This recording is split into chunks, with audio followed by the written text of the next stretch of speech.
أعوذ بالله من الشيطان الرجيم بسم الله الرحمن الرحيم إن الذين آمنوا والذين هاجروا وجاهدوا في سبيل الله أولئك يرجون رحمة الله والله غفور رحيم. கண்ணியத்திற்குரிய அல்லாஹ்வின் அடியார்களே, நபி ஸல்லல்லாஹு அலைஹி வஸல்லம் அவர்களுடைய கடைசி 5 ஆண்டுகள் என்ற தலைப்பின் கீழாக நாம் சிறுக சிறுக கொஞ்சம் கொஞ்சமாக பலதரப்பட்ட செய்திகளை பார்த்து கொண்டு தொடர்ச்சியாக வந்து கொண்டிருக்கின்றோம். அதனுடைய வரிசையில் அல்லாஹினுடைய மாபெரும் கிருபையால் கடைசி காலகட்டத்தை நபி அவர்கள் ஹிஜ்ரத் செய்து வந்ததற்கு பின்னால் அளப்பெரிய மிகப்பெரிய ஒரு மாற்றத்தை நபி அவர்கள் உண்டு பண்ணியிருக்கிறார்கள். நபி அவர்கள் தங்களுக்கான மிகப்பெரிய ஒரு தியாகத்தை, சஹாபாக்களுடைய தியாகத்தை கொண்டு மார்க்கத்தினுடைய இந்த அழகை நிறைவேற்றி இருக்கிறார்கள். இப்போ இன்னும் கொஞ்சம் நேரம்தான் இருக்கின்றது, அதாவது சில காலம்தான் இருக்கின்றது. நபி ஸல்லல்லாஹு அலைஹி வஸல்லம் அவர்களுடைய வாழ்க்கை வரலாற்றில் 9 வருடங்களை நாம் கடந்து வந்துவிட்டோம். தபூக் போர் முடிந்து விட்டது, ஹிஜ்ரி 9 நாம் வந்துவிட்டோம். இப்போ நபி அவர்கள் இன்னும் மீதம் இருப்பது ஹிஜ்ரி 10ஆம் வருடம் முழுவதும், பின்பு ஹிஜ்ரி 11 ரபீஉல் அவ்வலில் ஏறக்குறைய 12 நாட்கள் வரைக்கும். அல்லாஹு அலம், அவ்வளவு நாள் தான் நபி ஸல்லல்லாஹு அலைஹி வஸல்லம் அவர்கள் உயிரோடு இருந்திருக்கிறாங்க. இந்த ஒட்டுமொத்தமாக தபூக் போர் முடிந்ததற்கு பின்னால் இப்போது நபி அவர்களுடைய வாழ்நாள் கிட்டத்தட்ட முழுமையாக 1.5 வருடம் கூட இல்லை. சொல்றது புரியுதுங்களா? தபூக் போர் முடிஞ்சிட்டு வரும்போது ரஜபு மாதம் வந்துடுச்சு. ரஜபு மாதம் வந்தது, பின்பு கஅப் இப்னு மாலிக் வந்தாங்க, அவர்களுடைய தௌபா அங்கீகரிக்கப்பட்டது. அங்கிருந்து 50 நாட்கள். சோ ஹிஜ்ரி 9 ரமலான் மாதத்தை நாம் அடைந்து விட்டோம். ஹிஜ்ரி 9 ரமலான் மாதத்தை நாம் அடைந்து விட்டோம். இப்போ இவ்வருடம் உடைய துல்ஹஜ்ஜினுடைய ஒரு 3 மாதம், ஹிஜ்ரி 10 12 மாதங்கள் முழுவதும், ஹிஜ்ரி 11 ரபீஉல் அவ்வலினுடைய பாதிக்கு முன்னதாகவே அல்லாஹ்வின் தூதர் ஸல்லல்லாஹு அலைஹி வஸல்லம் அவர்கள் வஃபாத் ஆகி விடுகின்றார்கள். இப்போ இந்த 1.5 வருடத்தை தான் இன்ஷா அல்லாஹ் 3 நாட்களுக்கு நாம் பங்கு வைத்திருக்கிறோம். இன்றைய தினம், நாளைய தினம், நாளை மறுநாள். இத்தோடு நபி ஸல்லல்லாஹு அலைஹி வஸல்லம் அவர்களுடைய வஃபாத் வரைக்கும் இருக்கக்கூடிய செய்தி நிறைவு பெறும். இப்போது நாம் காணக்கூடிய விஷயம் என்னவென்றால், தபூக் போர் முடிந்ததற்கு பின்னால் நடந்த மிக முக்கியமான விஷயங்களை சுருக்கமாக நாம் புரிந்து கொள்ள வேண்டும். வரலாற்று ரீதியாக சுருக்கமாக நாம் தெரிந்து கொள்ள வேண்டும். நபி ஸல்லல்லாஹு அலைஹி வஸல்லம் அவர்கள் தபூக் போர் முடித்துவிட்டு வந்ததற்கு பின்னால் கஅப் இப்னு மாலிக் அவர்களோடு 2 சஹாபாக்கள், அவர்களுடைய தௌபா ரமலானிலே அங்கீகரிக்கப்பட்டது என்பதை நாம் பார்த்தோம். அதே வருடம் ஹிஜ்ரி 9 தான் ஹபஷா மன்னர், கிறித்துவராக இருந்தவர், இஸ்லாத்தை ஏற்றுக்கொண்டார். அல்ஹம்துலில்லாஹ், அவர் வஃபாத்தானார். இன்னா லில்லாஹி வ இன்னா இலைஹி ராஜிஊன். நபி ஸல்லல்லாஹு அலைஹி வஸல்லம் அவர்களுக்கு இந்த செய்தி கிடைத்ததும் நபி அவர்கள் சஹாபாக்களை அறிவிப்பு செய்தார்கள், நல்ல மனிதர் ஒருவர் இறந்து விட்டார், கிளம்பி எல்லோரும் திடலுக்கு வாருங்கள், அவர்களுக்காக நாம் தொழுது அல்லாஹ்விடத்தில் துஆ செய்வோம் என்று நபி ஸல்லல்லாஹு அலைஹி வஸல்லம் அவர்கள் மதீனாவில் இருந்து கொண்டு சலாத் ஜனாசாவை காயிப் ஜனாசாவாக, அவருடைய உடல் அங்கே இல்லை, ஜனாசா அங்கில்லை, அவருடைய உடலுக்காக காயிப் ஜனாசாவை, ஜனாசா இல்லாமல் தொழ வைக்கக்கூடிய ஒரு தொழுகைக்கு பேர் இஸ்லாத்தினுடைய அடிப்படையில் காயிப் ஜனாசா. இந்த தொழுகையை அல்லாஹ்வின் தூதர் ஸல்லல்லாஹு அலைஹி வஸல்லம் அவர்கள் நிறைவேற்றினார்கள். இதுதான் காயிப் ஜனாசாவிற்கான ஆதாரம். நபி அவர்கள் அவர்களுக்காக துஆ செய்தார்கள். அல்லாஹு தஆலா நஜ்ஜாஷி மன்னரையும் அவரோடு இஸ்லாத்தை தழுவியவர்களும் பொருந்திக் கொள்ளட்டும், அவர்களுக்கு அல்லாஹு தஆலா ஜன்னத்துல் ஃபிர்தௌஸ் என்ற சொர்க்கத்தை தரட்டும். அல்லாஹு தஆலாவினுடைய தூதர் நபி ஸல்லல்லாஹு அலைஹி வஸல்லம் அவர்களுக்காக துஆ செய்து தொழ வைத்தார்கள். பின்பு அதே வருடம்தான் நன்கு உன்னிப்பாக கவனியுங்கள், அதே வருடம் முனாஃபிகீன்களுக்கு தலைவனாக இருந்த அப்துல்லா இப்னு உபை முஸ்லிமுடைய வேடம் அணிந்து முனாஃபிகாக இருந்தான், முனாஃபிகீன்களுக்கு தலைவனாக இருந்தான். அவனும் அதே வருடம் வஃபாத்தானான். இப்போ வஃபாத்தானவுடன் அவனுடைய மகன் நபி ஸல்லல்லாஹு அலைஹி வஸல்லம் அவர்களிடத்தில் வந்தார். அவர் முஸ்லிம். யாரு? அப்துல்லா இப்னு உபையுடைய மகனார். அவர் சஹாபி ரலியல்லாஹு அன்ஹு. அவர் உண்மையான முஸ்லிம். அல்லாஹ்வின் தூதர் ஸல்லல்லாஹு அலைஹி வஸல்லம் அவர்களிடத்திலே அவர் வந்தார். அல்லாஹ்வின் தூதரே, தந்தை இறந்து விட்டார்கள், உங்களுடைய ஜிப்பாவை கழற்றி கொடுங்கள், கஃனிடுவதற்காக அவருக்கு ஒரு பரக்கத்தாகட்டும்.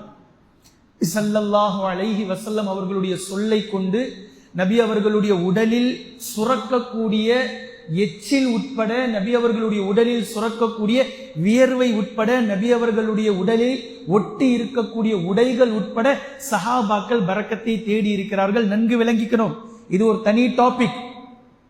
நபி அவர்களுடைய உடலில் ஒட்டுமொத்தமாக சஹாபாக்கள் மிக தெளிவாக அந்த பரக்கத்தை தேடி இருக்கிறார்கள். அதே போன்று முனாஃபிகீன்களுக்கு தலைவனாக இருந்த அப்துல்லா இப்னு உபை, அவருடைய மகனார் நபி அவர்களிடத்தில் வந்து ரலியல்லாஹு அன்ஹு, உங்களுடைய ஜிப்பாவை கொடுங்கள், என்னுடைய தந்தைக்கு நான் கஃனிட வேண்டும், உங்களின் சார்பாக அவருக்கு பரக்கத் ஏற்படட்டும். நபி அவர்கள் உடனே கழற்றி கொடுத்து விட்டார்கள். நாங்கள் எடுத்துட்டு போங்க, சுப்ஹானல்லாஹ், கழற்றி கொடுத்து விட்டார்கள். பின்பு குளிப்பாட்டி கஃனிட்டதற்கு பின்னால் நபி அவர்களுக்கு தெரியும் முனாஃபிக் என்று. இந்த இடத்தில் இரண்டு விஷயத்தை உன்னிப்பாக கவனிக்க வேண்டும். ஒரு இடம் மார்க்கத்தினுடைய சட்டம், இன்னொரு இடம் நபி அவர்கள் எவ்வளவு இரக்க குணத்தோடு இருந்திருக்கிறார்கள் என்பதை நீங்கள் பாருங்கள்.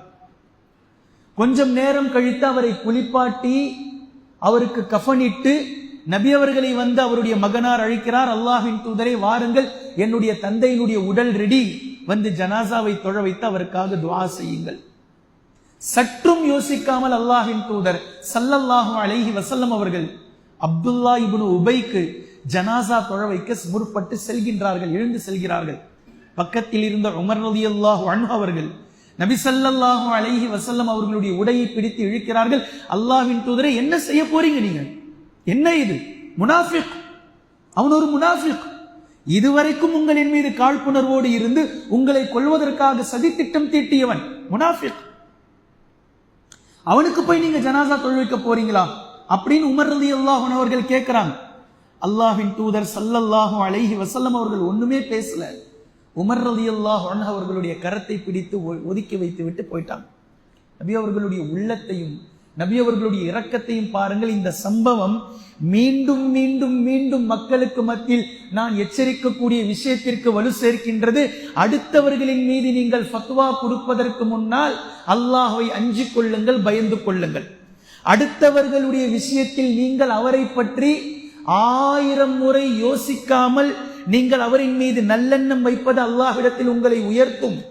கோடி முறை நீங்கள் யோசித்து யோசித்து அலசி ஆராய்ந்து இவர் கெட்டவர்தான் என்று முடிவு செய்வதற்கு நீங்கள் முற்படும் போது அல்லாஹ்வை அஞ்சிக் கொள்ளுங்கள். இப்ப நபி அவர்களுக்கு தெரியும் அவர் முனாஃபிக் என்று. நபி அவர்கள் ஜனாசா தொழ வைக்க போனாங்க, ஜனாசா தொழ வைத்தாங்க, அவருடைய பாவ மன்னிப்புக்காக துஆ கேட்டாங்க, பின்பு வந்து விட்டார்கள். ஆனால் அல்லாஹ்வினுடைய சட்டம் என்று ஒன்று இருக்கின்றது, அரசியல் நியதி. இது இப்படித்தான் இருந்தாக வேண்டும், இது இப்படித்தான் நடக்க வேண்டும். இந்த இடத்துல இருந்து 2 விஷயம் இருக்கு, அதை நான் தெளிவா சொல்லிடுறேன். அல்லாஹ்வினுடைய சட்டம் என்ன? அல்லாஹ்வினுடைய சட்டம், நபி அவர்கள் தொழ வைத்து வந்ததற்கு பின்னால் அல்லாஹ் ஆயத் இறக்குகின்றான், நபியே, முனாஃபிகீன்களுக்கு இனி நீங்கள் பாவ மன்னிப்பை தேடக்கூடாது. இது சட்டம். முனாஃபிகீன்களுக்கு நீங்கள் பாவ மன்னிப்பை தேடக்கூடாது. அதே போன்று அவர்களுடைய பள்ளியிலே நீங்கள் சென்று தொழக்கூடாது. அந்த கட்டடத்தை இடித்து தரைமட்டமாக்குங்கள் என்று அல்லாஹு தஆலா இறக்கி வைத்தான் சட்ட திட்டங்கள். இது நபி ஸல்லல்லாஹு அலைஹி வஸல்லம் இத்தோடு தடுத்துக் கொண்டார்கள். இப்ப இதை நாம் எப்படி அணுக வேண்டும்? ஒரு புரிதலை கொடுக்கின்றேன். இதில் மாற்று கருத்து இருக்கலாம், கருத்து வேறுபாடு இருக்கலாம். இந்த புரிதல் கருத்து வேறுபாடுக்கு உட்பட்டது. நல்லா புரிஞ்சுக்குங்க. புரிதலை நான் சொல்கின்றேன். என்ன புரிதல்? இந்த புரிதலை புரிவதற்காக இன்னொரு இடத்திற்கு நாம் செல்ல வேண்டும். நபி ஸல்லல்லாஹு அலைஹி வஸல்லம் அவர்களிடத்தில் ஒருவர் தற்கொலை செய்து கொண்டார். அவருடைய ஜனாசா கொண்டு வரப்படுகின்றது. தற்கொலை செய்து கொண்டவருடைய ஜனாசா. இப்போ நபி ஸல்லல்லாஹு அலைஹி வஸல்லம் அவர்கள் எப்போதும் ஒரு ஜனாசா கொண்டு வரப்பட்டால் இவர் யார், இவருடைய நிலை என்ன, இவருடைய பேக்ரவுண்ட் என்ன, இவருக்கு கடன் இருக்குதா இல்லையா, இவர் எப்படி வஃபாத் ஆனார், இவருடைய குடும்பத்தார்கள் என்ன, எல்லாவற்றையும் கேட்பார்கள், தெளிவா கேட்பார்கள். பின்பு ஜனாசா தொழ வைப்பார்கள். அதே போன்று இவரை பற்றி சொல்லப்படுகின்றது, இவர் தற்கொலை செய்து கொண்டார். இப்ப நபி ஸல்லல்லாஹு அலைஹி வஸல்லம் என்ன செஞ்சாங்க அப்படின்னா, தொழ வைக்காம நகர்ந்து கொண்டு, நீங்கள் உங்களுடைய தோழருக்காக சல்லு அஸ்ஹாபிக்கும், நல்லா கவனிங்க, நபி அவர்கள் தொழ வைக்கவில்லை, பின் வந்து விட்டார்கள், நீங்கள் உங்களுடைய தோழருக்கு தொழ வைத்து துவா செய்து கொள்ளுங்கள் என்று கூறினார்கள். நபி அவர்கள் தொழல, சஹாபாக்கள் கிட்ட சொன்னாங்க, உங்களுடைய தோழருக்கு நீங்கள் தொழ வைத்துக் கொள்ளுங்கள். நல்லா விளங்கணும். இதே போன்று இன்னொரு முறை இன்னொரு ஜனாசா வந்தது. இன்னொரு ஜனாசா. அந்த ஜனாசா யார் அப்படின்னா, கடன் கொடுக்காதவர், கடன் மீதம் வைத்திருக்கிறார், கடனை வச்சுட்டே வஃபாத் ஆயிட்டார். இப்போ இவருடைய ஜனாசா வந்தது. இவருடைய ஜனாசாவில் நபி ஸல்லல்லாஹு அலைஹி வஸல்லம் இதே மாதிரி இவருடைய டீட்டெயில் எல்லாம் கேட்டாங்க. இவருக்கு கடன் இருக்குது. அப்போ நபி ஸல்லல்லாஹு அலைஹி வஸல்லம் இவருக்கு சொத்து ஏதேனும் இருக்குதான்னு கேட்டாங்க. இவருடைய சொத்துல இருந்து கடன் அடைக்கிறதுக்காக இல்ல. சரி, இவரின் சார்பாக இந்த கடனை ஏற்றுக்கொள்பவர்கள் யாரேனும் இருக்கிறார்களா? அதுவும் இல்லை. நபி ஸல்லல்லாஹு அலைஹி வஸல்லம் ஜனாசா தொழ வைக்காம பின்னாடி வந்துட்டு, நீங்கள் உங்களுடைய சகோதரருக்கு தொழ வைத்துக் கொள்ளுங்கள், துஆ செய்து கொள்ளுங்கள் அப்படின்னு சொல்லிட்டாங்க. இதே போன்று கொஞ்சம் நாள் கழித்து இன்னொரு ஜனாசா வந்தது. இப்போ அந்த சகோதரருக்கும் கடன் இருந்தது. இப்போ நபி ஸல்லல்லாஹு அலைஹி வஸல்லம் இவருக்கு சொத்து இருக்குதா? இல்ல. இவருடைய கடனை யாரேனும் ஏற்றுக்கொள்கிறீர்களா? அபூ கதாதா ரலியல்லாஹு அன்ஹு அவர்கள் ஓடி வந்தார்கள். நான் இவருடைய கடனை ஏற்றுக்கொள்கிறேன், நான் நிறைவேற்றி விடுவேன். கரெக்டா, நிறைவேற்றி விடுங்கள் சீக்கிரமாக என்று சொல்லிவிட்டு நபி ஸல்லல்லாஹு அலைஹி வஸல்லம் அவர்கள் ஜனாசாவை தொழ வைத்து விட்டார்கள். இப்போ 3 ஜனாசாவினுடைய சம்பவம் சொல்லி இருக்கிறேன். ஒரு முனாஃபிகினுடைய குர்ஆனுடைய வசனம் சொல்லி இருக்கிறேன். இதில் நபி அவர்கள் நடந்து கொண்ட முறையை நான் சொல்லி இருக்கின்றேன். இப்போ நாம என்ன இதுல இருந்து பாடம் எடுக்கணும் அப்படின்றத சொல்றேன். இதுதான் புரிதல். இந்த புரிதல் கருத்து வேறுபாடுக்கு உட்பட்டது. மாற்று கருத்து இருந்தால் வைத்துக் கொள்ளுங்கள், அதுல பிரச்சனை இல்லை. கருத்து வேறுபாடு என்னவென்றால், இப்போது நம்முடைய ஊரிலே யாரேனும் அல்லாஹ் பாதுகாக்கணும், யாருடைய தற்கொலை ஜனாசா வந்து விடுகின்றது, தொழலாமா தொழக்கூடாதா? இதுதான் இப்ப இங்க கேள்வி. தொழலாமா தொழக்கூடாதா? நபி அவர்கள் தொழ வைக்கவில்லையே என்று பலர் கூறுவார்கள். அப்போ அப்படி கூறி யாரேனும் கூறினால் நீங்கள் தொழாமல் செல்லுங்கள். உங்களை நம்ம சட்டை பிடிச்சி இழுக்கல, வாங்க நில்லுங்க. ஆனா நபி அவர்கள் பின்னாடி என்ன சொல்றாங்க? உங்களுடைய தோழருக்கு நீங்கள் தொழ வைத்துக் கொள்ளுங்கள் அப்படின்னு சொல்றாங்க. நபி அவர்கள் ஏன் அப்படி செஞ்சாங்க? இங்கதான் உங்களுடைய புரிதலை நீங்க யூஸ் பண்ணணும். நபி அவர்கள் தொழ வைக்கவில்லை, ஆனால் தொழ வைத்துக் கொள்ளுங்கள் என்று ஏவுகிறார்கள். இப்ப என்ன பொருள்? அதனுடைய பொருள், நபி அவர்கள் தொழ வைத்திருந்தால் அது வேறு மாதிரியாக கன்வே ஆயிருக்கும். அப்ப தற்கொலை தவறு இல்லை அப்படின்ற மாதிரி போயிருக்கும். நபி ஸல்லல்லாஹு அலைஹி வஸல்லம் அவர்கள் ஒரு முன்மாதிரி.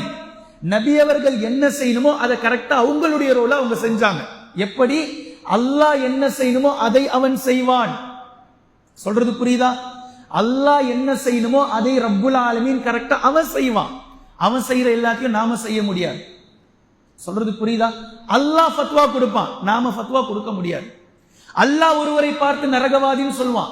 அல்லாஹ் நரகவாதின்னு யார சொன்னானோ அவரை நாம நரகவாதின்னு சொல்லலாம். ஆனா அல்லாஹ் ஒருவரை நரகவாதின்னு சொல்லல. ஆனா அல்லாஹ் பாவம் சொன்னதை ஒருத்தர் செய்யறாரு, அவரை போய் நம்ம நரகவாதின்னு சொல்லக்கூடாது. அல்லாஹ் ஃபத்வா கொடுப்பான், நாம ஃபத்வா கொடுக்க கூடாது. நபி அவர்களுக்கு அல்லாஹு தஆலா அறிவித்ததை நபி அவர்கள் பேசுவார்கள், நாம பேசக்கூடாது. புரியுதா? இதுதான் அரசியல் இஸ்லாம், இஸ்லாமிய அரசியல். இது நல்லா விளங்கணும். அப்போ நபி அவர்கள் தொழ வைக்கல, ஏன்னா அது அரசியல் காரணம். நபி அவர்கள் தொழ வைக்க கூடாது. நபி அவர்கள் உலகத்திற்கே கியாமத் நாள் வரைக்கும் முன்மாதிரி. நபி அவர்கள் தொழ வைத்திருந்தால் அந்த சப்ஜெக்ட் வேறு மாதிரியாக கன்யா இருக்கும். இப்போ நபி அவர்கள் அங்கிருந்து நகர்ந்து விட்டு நீங்கள் தொழ வைத்துக் கொள்ளுங்கள் அப்படின்ற அனுமதி. ஒருவர் தற்கொலை செய்வது பாவம், அதே நேரத்தில் அவர் நரகத்திற்குத்தான் செல்வார் என்ற ஃபத்வாவில் நீங்கள் செல்ல வேண்டாம். நீங்கள் ஒரு முஃமினுக்கு, முஸ்லிமுக்கு கடைசியாக உங்களுடைய கடமையை என்ன நீங்கள் நிறைவேற்ற வேண்டுமோ அதை நீங்கள் நிறைவேற்றுங்கள். அல்லாஹ் அதில் ஃபத்வா செய்வான். சொல்றது விளங்குதா? நீங்க ஜனாசா தொழ வச்சு துவா செய்யுங்க, அவர் என்னமோ இருந்துட்டு போறார். நீங்கள் செய்ய வேண்டியதை கரெக்டா செய்யுங்க, இது உங்களுடைய கடமை. ஒரு முஃமின் இன்னொரு முஃமினுக்கு செய்யக்கூடிய கடமை. அதை நீங்க பெர்ஃபெக்டா செஞ்சு அல்லாஹ் கிட்ட துவாவை கேட்டுட்டு முடிவை அவன் கிட்ட விட்டுருங்க, அவன் முடிவு செய்வான். அவர் சொர்க்கமா அவர் நரகமா? அப்ப இதை அப்படியே அக்ஸா உங்களுக்கு நான் புரிய வைக்கிறேன். உங்களுடைய பார்வையில் நல்லவராக இருந்தார், மிக சரியானவராக இருந்தார், நீங்கள் அவருக்காக துவா செஞ்சு எல்லாம் பண்ணதுக்கு பிறகு அல்லாஹ்வுக்கு அதிகாரம் இருக்கா இல்லையா அவரை நரகத்துல போடுறதுக்கு? உங்களுக்கு தெரியாத அவர் என்ன பாவம் செய்தார் என்று. இதே போன்றுதான் அல்லாஹ் நாடியவர்களை மன்னிப்பான், அல்லாஹ் நாடியவர்களை தண்டிப்பான். அது நமக்கு தெரியாது. நாம என்ன வேலையை நம்மளுடைய கடமை என்னவோ அதை நாம் செய்துவிட்டு நகர்ந்து செல்ல வேண்டும். இதுதான் இதிலிருந்து நமக்கு கிடைக்கக்கூடிய பாடம். மீண்டும் சொல்கிறேன், இதில் கருத்து வேறுபாடு இருக்கலாம், மாற்று கருத்து இருந்தால் வைத்துக் கொள்ளுங்கள். உங்களுடைய புரிதல் அவர்களுக்கான ஹைர். அல்ஹம்துலில்லாஹ். மீண்டும் தபூக் ஹிஜ்ரி 5ஆம் வருடம், இதே வருடத்தில் தான் 2-3 நாட்களுக்கு முன்னால் சொன்ன ஒரு தாய் தான் விபச்சாரம் செய்து விட்டேன் என்ற நபி ஸல்லல்லாஹு அலைஹி வஸல்லம் அவர்களிடத்தில் வந்து, நான் விபச்சாரம் செய்து விட்டேன், எனக்கு நீங்கள் தண்டனை கொடுங்கள் என்று சொன்ன அந்த சம்பவமும் இதே அந்த காலத்தில் தான் நடந்தது. நபி அவர்கள் ரஜ்மு செய்து தண்டனை நிறைவேற்றினார்கள். இது இஸ்லாம் வளர்ச்சி அடைந்து விட்டது என்பதற்கான ஆதாரமும் கூட. தண்டனை வழங்கி இஸ்லாத்தில் இந்த உலகத்தில் என்ன தண்டனை வழங்கப்படுமோ சட்டத்தை இஸ்லாம் மிக தெளிவாக கையில் எடுத்துவிட்ட காலம் என்பதற்கான ஆதாரமாகவும் அது அமைந்தது. இப்போது சுருக்கமாக நாம் சில விஷயங்களை புரிந்து கொள்ள வேண்டும். நபி ஸல்லல்லாஹு அலைஹி வஸல்லம் அவர்களுடைய 13 ஆண்டு காலம், இப்போது மதீனாவில் கடந்து வந்திருக்கக்கூடிய இந்த 9 ஆண்டுகள், 9 வருடங்கள், இதை ஒட்டுமொத்தமாக சேர்த்து நீங்கள் 22 வருடங்களுடைய புரிதலை மிக தெளிவாக புரிந்தாக வேண்டும். நபி ஸல்லல்லாஹு அலைஹி வஸல்லம் அவர்கள் முதலாக நபி அவர்களுக்கு வஹி இறக்கப்பட்டதும், ஜிப்ரீல் அலைஹிஸ்ஸலாம் அவர்களை நபி அவர்கள் பார்த்ததுமே பயந்தவர்களாக, நடுங்கியவர்களாக, போர்வையை போர்த்தி கொண்டு ஹதீஜா ரலியல்லாஹு அன்ஹா அவர்களிடத்தில் வந்து, ஜம்மிலூனி ஜம்மிலூனி, என் அன்பு துணைவியரே என் மீது போர்வையை போர்த்துங்கள், போர்வையை போர்த்துங்கள் என்று நடுங்கியவர்களாக, பயந்தவர்களாக போர்வையை போர்த்தி கொண்டு உறங்கும் போது உடனே தடாலடியாக அடுத்த வகை இறங்குகின்றது. யா அய்யுஹல் முஸம்மில் குமில் லைல இல்லா கலீலா நிஸ்ஃபஹு அவின் குஸ் மின்ஹு கலீலா அவுஸித அலைஹி வரத்திலில் குர்ஆன தர்தீலா. நல்லா விளங்குங்க இந்த இடத்தை. மறுபடியும் அதே போன்று அல்லாஹ்விடத்திலிருந்து இறங்குகின்றது. யா அய்யுஹல் முத்தத்திர் கும் ஃபஅன்திர் வரப்பக ஃபகப்பிர் வதியாபக ஃபதஹிர் வர்ருஜ்ஸ ஃபஹஜுர் வலா தம்னுன் தஸ்தக்திர் வலிரப்பிக ஃபஸ்பிர். இந்த ரெண்டையும் நீங்கள் ஓதி இருப்பீர்கள். இந்த இரண்டினுடைய பொருளும் உங்களுக்கு தெரிந்திருக்கும். இன்ஷா அல்லாஹ் இப்போது நான் ஒரு பொருளை தருகின்றேன். இதை நீங்கள் புரிந்திருந்தால் அல்ஹம்துலில்லாஹ், புரியாமல் இருந்தால் தெரிந்து கொள்ளுங்கள். யா அய்யுஹல் முஸம்மில் என்றாலும் யா அய்யுஹல் முத்தத்திர் என்றாலும் இரண்டுமே ஒரே மீனிங், போர்வை போர்த்தி கொண்டு இருப்பவரே என்று பொருள். முஸம்மில் என்றாலும் முத்தத்திர் என்றாலும் போர்வை போர்த்தி கொண்டு இருப்பவரே என்று அல்லாஹு தஆலா அழைக்கின்றார். ஆனால் ஒரே விஷயத்தை 2 வார்த்தைகளை கொண்டு அல்லாஹு தஆலா அழைத்துவிட்டு சொல்லக்கூடிய செய்தி இருக்கின்றதல்லவா? சொல்லக்கூடிய செய்தி முஸம்மிலே அல்லாஹு தஆலா சொல்லக்கூடிய செய்தி ஆன்மீக விஷயமான செய்தி. ஆன்மீகத்தை அல்லாஹு தஆலா பேசுகின்றான். முத்தத்திரிலே அல்லாஹு தஆலா பேசக்கூடிய செய்தி அரசியலை அல்லாஹு தஆலா பேசுகின்றான். நல்லா விளங்கணும். 2 இடத்தையும் சொல்றது விளங்குதா? ஃபர்ஸ்ட் முஸம்மில், அடுத்தது முத்தத்திர். ரெண்டும் பக்கத்து சூரா தான். இரண்டுமே பக்கத்து சூரா. அழைப்பது ஒரே பொருள், 2 விதமான வார்த்தை. பின்பு சொல்லக்கூடிய செய்தி ஒன்று ஆன்மீகம், ஒன்று அரசியல். சொல்றது விளங்குதுங்களா? நான் சொல்றது விளங்குதா? இப்ப அந்த அரசியல் ஆன்மீகத்தை, ஆன்மீகம் அரசியலை அல்லாஹு தஆலா எவ்வளவு தெளிவா நமக்கு புரிய வைக்கிறான். ஆன்மீகத்தை அல்லாஹு தஆலா இரவோடு சம்பந்தப்படுத்துகின்றான், அரசியலை அல்லாஹு தஆலா பகலோடு சம்பந்தப்படுத்துகின்றான். எவ்வளவு தெளிவானவன் பாருங்க ரப்புல் ஆலமீன். இதை விடவும் தெளிவா குர்ஆன்ல இருந்து யாரும் புரிய வைக்க முடியாது. ரப்பு எவ்வளவு அழகா புரிய வைக்கிறான் பாருங்க. ஆன்மீகம் இரவு உங்களுக்கானது. அல்லாஹுக்கும் உங்களுக்கான தொடர்பை வலுப்படுத்துங்கள்.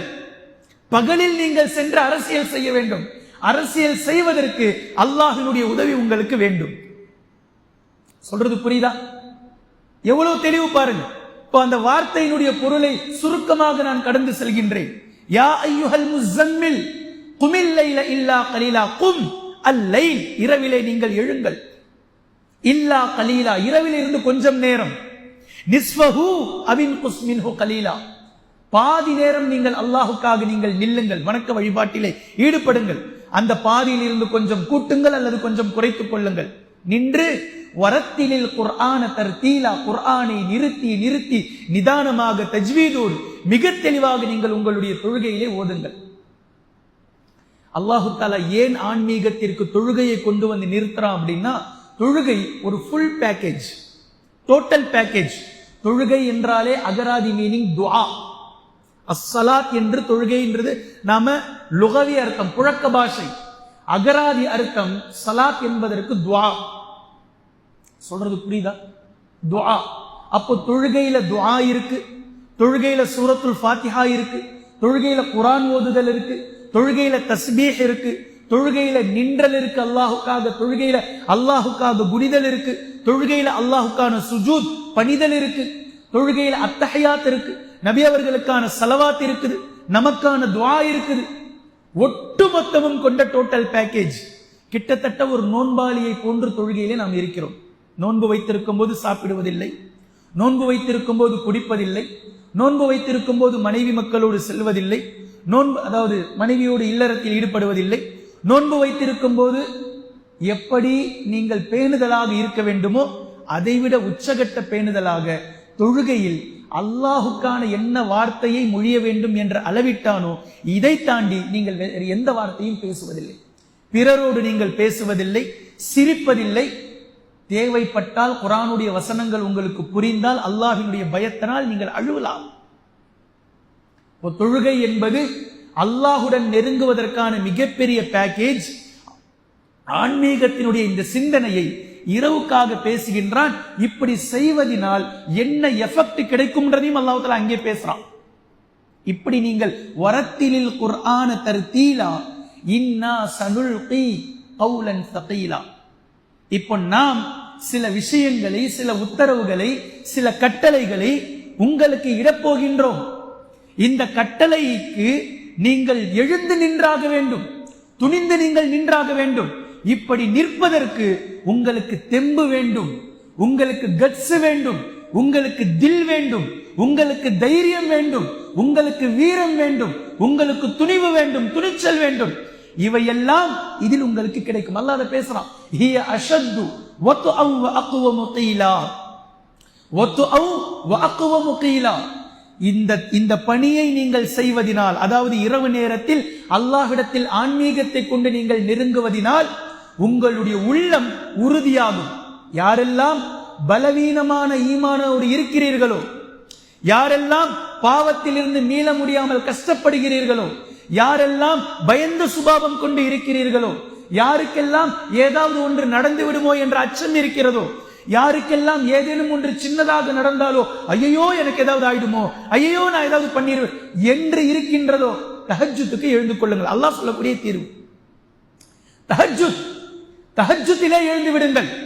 உங்களுடைய உள்ளம் உறுதியாகும், உங்களுடைய உள்ளம் தைரியமாகும், உங்களுடைய உள்ளம் திடகாத்திரம் அடையும், உங்களுடைய உள்ளத்தில் துணிவை அல்லாஹு தஆலா கொடுப்பான். தஹஜ்ஜுத் கொடுக்கக்கூடிய மந்திரம் இது. இது நேரடியாக அல்லாஹ்விடத்திலிருந்து நீங்கள் பெறுவீர்கள் இன்ஷா அல்லாஹ். ஃபர்லுக்கே வழி இல்லாதவர்கிட்ட தஹஜ்ஜுத்தை பத்தி பேசி எதுவும் வேலை இல்லை. சொல்றது விளங்குதா? யாருக்கு தஹஜ்ஜுத் அப்படின்னா, யாரு ஃபர்ல கடந்து சுன்னா நஃபில்களை கடந்து வந்திருக்கிறாங்களோ அவங்களுக்கு இது யூஸ்ஃபுல். ஃபர்லையே ஒருத்தர் நெருங்கிறது இல்லை, நோ யூஸ் தஹஜ்ஜுத். அதாவது நோ யூஸ்னா அதுக்கு அவர் வர்றது ரொம்ப கஷ்டம்.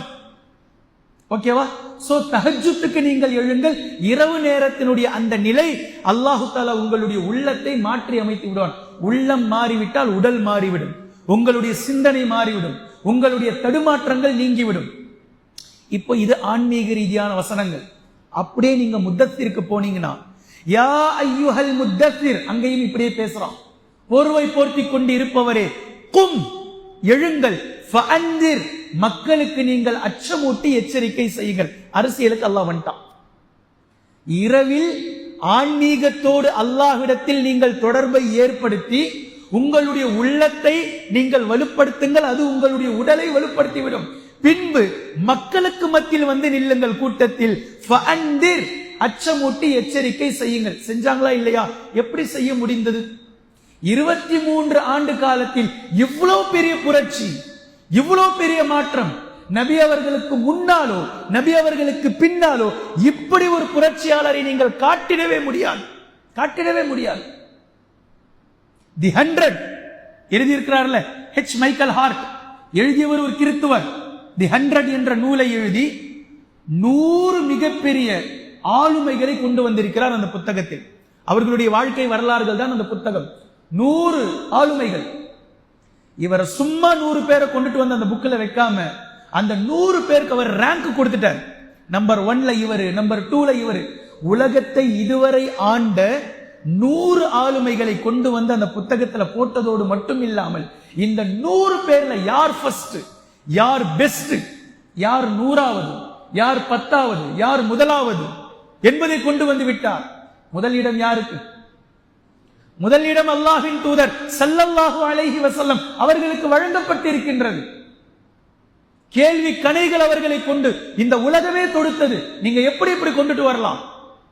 யார் இதை உங்களுக்கு சொன்னது? அவர் கிறித்துவ உலகம் அவரை நோண்டி எடுக்குது, பிச்சு புடுங்குறாங்க அவர்கிட்ட. அவர் சொன்னார், நான் நேர்மையோடு கொடுத்திருக்கின்றேன். இந்த 100 நபர்களுடைய 100 ஆளுமைகளுடைய வாழ்க்கை வரலாற்றை நான் புரட்டி அலசி ஆராய்ந்து விட்டேன். ஒரு சிலரிடத்தில் ஒன்று இருந்தால் இன்னொன்று இல்லை, ஒரு சிலரிடத்தில் இன்னொன்று இருந்தால் இன்னொன்று இல்லை. இதில் குறிப்பாக அலெக்சாண்டருடைய வாழ்வை நான் எடுத்து பார்க்கிறேன்.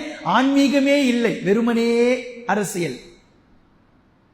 இயேசு கிறிஸ்துவை நான் எடுத்து பார்க்கின்றேன், வெறுமனே ஆன்மீகம், அரசியல் இல்லை. புத்தரை நான் எடுத்து பார்க்கின்றேன், வெறுமனே ஆன்மீகத்தை, அரசியல் காணும். அரசியலையும் ஆன்மீகத்தையும் இரண்டரை கலந்து மிக தெளிவாக மக்களுக்கு மத்தியில் மிகப்பெரிய மாற்றம் கொண்டு வந்தவர், மிகப்பெரிய புரட்சியாளர். 23 ஆண்டு காலத்தில் இவ்வளவு பெரிய புரட்சியை ஏற்படுத்த முடியுமா என்று நம்முடைய புருவங்களை உயர்த்தி எட்டி பார்க்க வைத்தவர் முஹம்மது நபி ஸல்லல்லாஹு அலைஹி வஸல்லம். அவரை தவிர அந்த இடத்தை வேறு யாராலும் பிடிக்க முடியாது என்று ஒரு கிறிஸ்துவருடைய நூல் சொல்கின்றது. அல்லாஹு தஆலா முதத்தில் பேசுகின்றான், கும் ஃபஅன்திர், எழுங்கள், எச்சரிக்கை செய்யுங்கள்.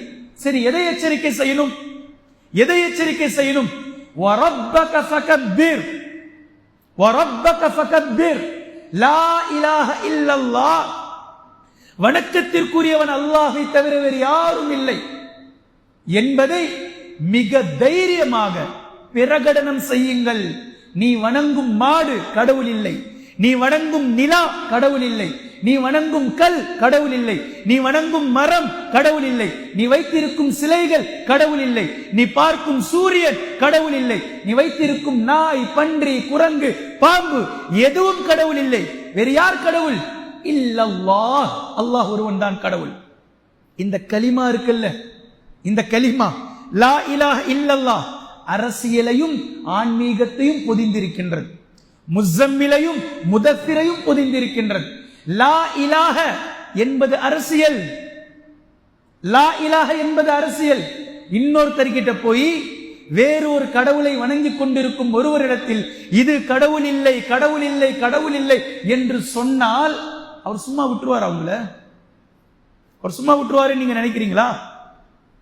விடமாட்டார், பிரச்சனை செய்வார், வருவார், எல்லாத்தையும் எதிர்கொள்ளணும். எதிர்கொண்டார்கள் நபி அவர்கள், எதிர்கொண்டார்கள். அதுதான் அரசியல். பின்பு ஆன்மீகம். இல்லல்லாஹ், அல்லாஹ் ஒருவன் இருக்கிறான் என்பதை அவருக்கு புரிய வைக்க வேண்டும். அல்லாஹ்வை வணங்கு என்பதை அவருக்கு வலியுறுத்த வேண்டும். லா இலாஹ இல்லல்லாஹ் என்ற கலிமாவே அரசியலையும் ஆன்மீகத்தையும் மிக தெளிவாக பிணைந்து கூறப்பட்ட விஷயம். இப்ப முதஃபிர் சூரா எப்போ இறங்குது? ஆரம்ப காலம். நபி அவர்கள் எந்த வேலைக்காக அனுப்பப்பட்டார்கள் என்பது நபி அவர்கள் நபியாக ஆக்கப்படும் போதே அல்லாஹ் தஆலா மிக தெளிவா பேசிட்டான். சொல்றது புரியுதா? மதீனாவுக்கு போனதுனால அந்த சாத்தியக்கூறு அமைஞ்சதுனால நபி அவர்கள் அரசியல் செய்யல. அரசியல் செய்வதற்குத்தான் மதீனாவிற்கு சென்றார்கள். புரியுதா நான் சொல்றது? யா அய்யுஹல் முத்தத்திர் கும் ஃபஅன்திர் வரப்பக ஃபகப்பிர், வரப்பக ஃபகப்பிர். அல்லாஹ் ஒருவன் தான் இறைவன், அவனை தவிர வேறு யாரும் இல்லை. அல்லாஹு அக்பர் என்ற இந்த முழக்கம் உலகத்தினுடைய மூளை முடுக்குகள் எல்லாம் ஒலிக்கும் வரைக்கும் நீங்கள் அல்லாஹ்வினுடைய பாதையிலே போராடுங்கள். வஸியாபக ஃபதஹிர், உங்களுடைய ஆடைகளை தூய்மைப்படுத்திக் கொள்ளுங்கள். அடுத்த கட்டத்துக்கு போகணும். வர்ருஜ்ஸ ஃபஹ்ஜுர், அசுத்தங்களையும் நஜீஸ்களையும் நீக்குங்கள். டபுள் மீனிங் இது. வெளித்தோற்றம், உள்தோற்றம். வெளித்தோற்றத்தில் இருக்கக்கூடிய அசுத்தங்கள் சுத்தமானது. உள்ரங்கமாக இருக்கக்கூடிய ஷிர்க், பாவம் என்ற அசுத்தங்களை நீக்குங்கள். ஒரு ருஜுஸ ஃபஹ்ஜுர், உங்களை சுற்றி இருக்கக்கூடிய மக்களுடைய உள்ளங்களை தஸ்கியா செய்யுங்கள். அவர்களுடைய உள்ளங்களை தூய்மைப்படுத்துங்கள். அவர்களுக்கு ஞானத்தை கற்றுக் கொடுங்கள். அவர்களுக்கு வேதங்களை கற்றுக் கொடுங்கள். அல்லாஹ் தஆலாவுடைய வாசகம் ஒரு ருஜுஸ ஃபஹ்ஜுர். இது போன்று நீங்கள் சூரத்துல் முத்தத்திரையும் முஸம்மிலையும் நீங்கள் எடுத்து பார்ப்பீர்களே ஆனால் ஆரம்பமாகவே நபி அவர்கள் எந்த பணிக்காக அனுப்பப்பட்டிருக்கிறார், தங்களுடைய பணியை எப்படி எடுத்து செல்ல போகின்றார்கள், அதனுடைய நிறைவு முடிவு எப்படி இருக்கும் என்பதை எல்லாம் கூர்ந்து நீங்கள் ஆழ்ந்து யோசித்தால் மிக தெளிவாக புரிந்து கொள்ளலாம். எனவே மதீனாவிற்கு வந்ததற்கு பின்னால் போரின் மூலமாக பலவற்றை மாற்றினார்கள், போரையும் மாற்றினார்கள். சொல்றது விளங்குதா? போரையும் மாற்றினார்கள், போரின் மூலமாக பலவற்றையும் மாற்றினார்கள். போரை என்ன மாத்தினாங்க? நபி அவர்கள் மதீனாவிற்கு செல்லும் போதும் செல்வதற்கு முன்னதாகவும் சென்றதற்கு பின்பும் பலதரப்பட்ட நாடுகள் தங்களுக்கு மத்தியில் போர் புரிந்து கொண்டிருந்தது. அவர்களுடைய போர்கள் எவனுடைய கை ஓங்கி இருந்ததோ அவன் அடுத்தவர்களை அடிமைப்படுத்தி கொண்டிருந்தான், அடுத்தவர்களை துவம்சம் செய்து கொண்டிருந்தான், அடுத்தவர்களை நாசம் செய்து கொண்டிருந்தான்.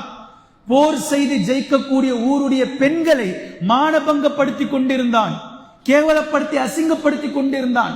அந்த குழந்தைகளை சின்ன பின்னமாக்கி கொண்டிருந்தான்.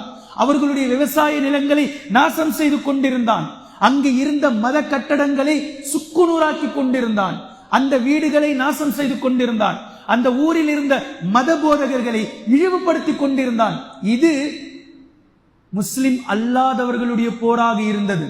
இந்த போரை முற்றிலுமாக துடைத்திருந்து நபி ஸல்லல்லாஹு அலைஹி வஸல்லம் அவர்கள் அறிமுகப்படுத்தப்பட்ட போர் பூமிக்காக அல்ல, நிலத்துக்காக அல்ல, சுரண்டலுக்காக அல்ல, சொத்து சுகங்களுக்காக அல்ல, அடுத்த நாட்டை நாம் அடிமைப்படுத்த வேண்டும் என்பதற்காக அல்ல.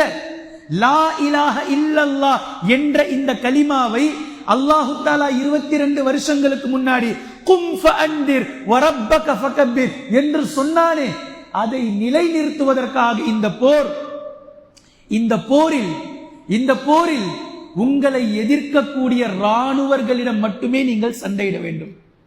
சும்மா உட்கார்ந்து என்ன மன்னிச்சு விட்டுருப்பா அப்படின்னு சொன்னா அவனின் மீது உங்களுடைய வாளை நீங்கள் ஓங்கக்கூடாது. அவனை கைதியாக பிடிக்கணும், அவ்வளவுதான். பெண்கள் அவர்களின் மீது நீங்கள் கையே வைக்கக்கூடாது, கைதிகளாக கண்ணியமாக பிடிக்கப்பட வர வேண்டும்.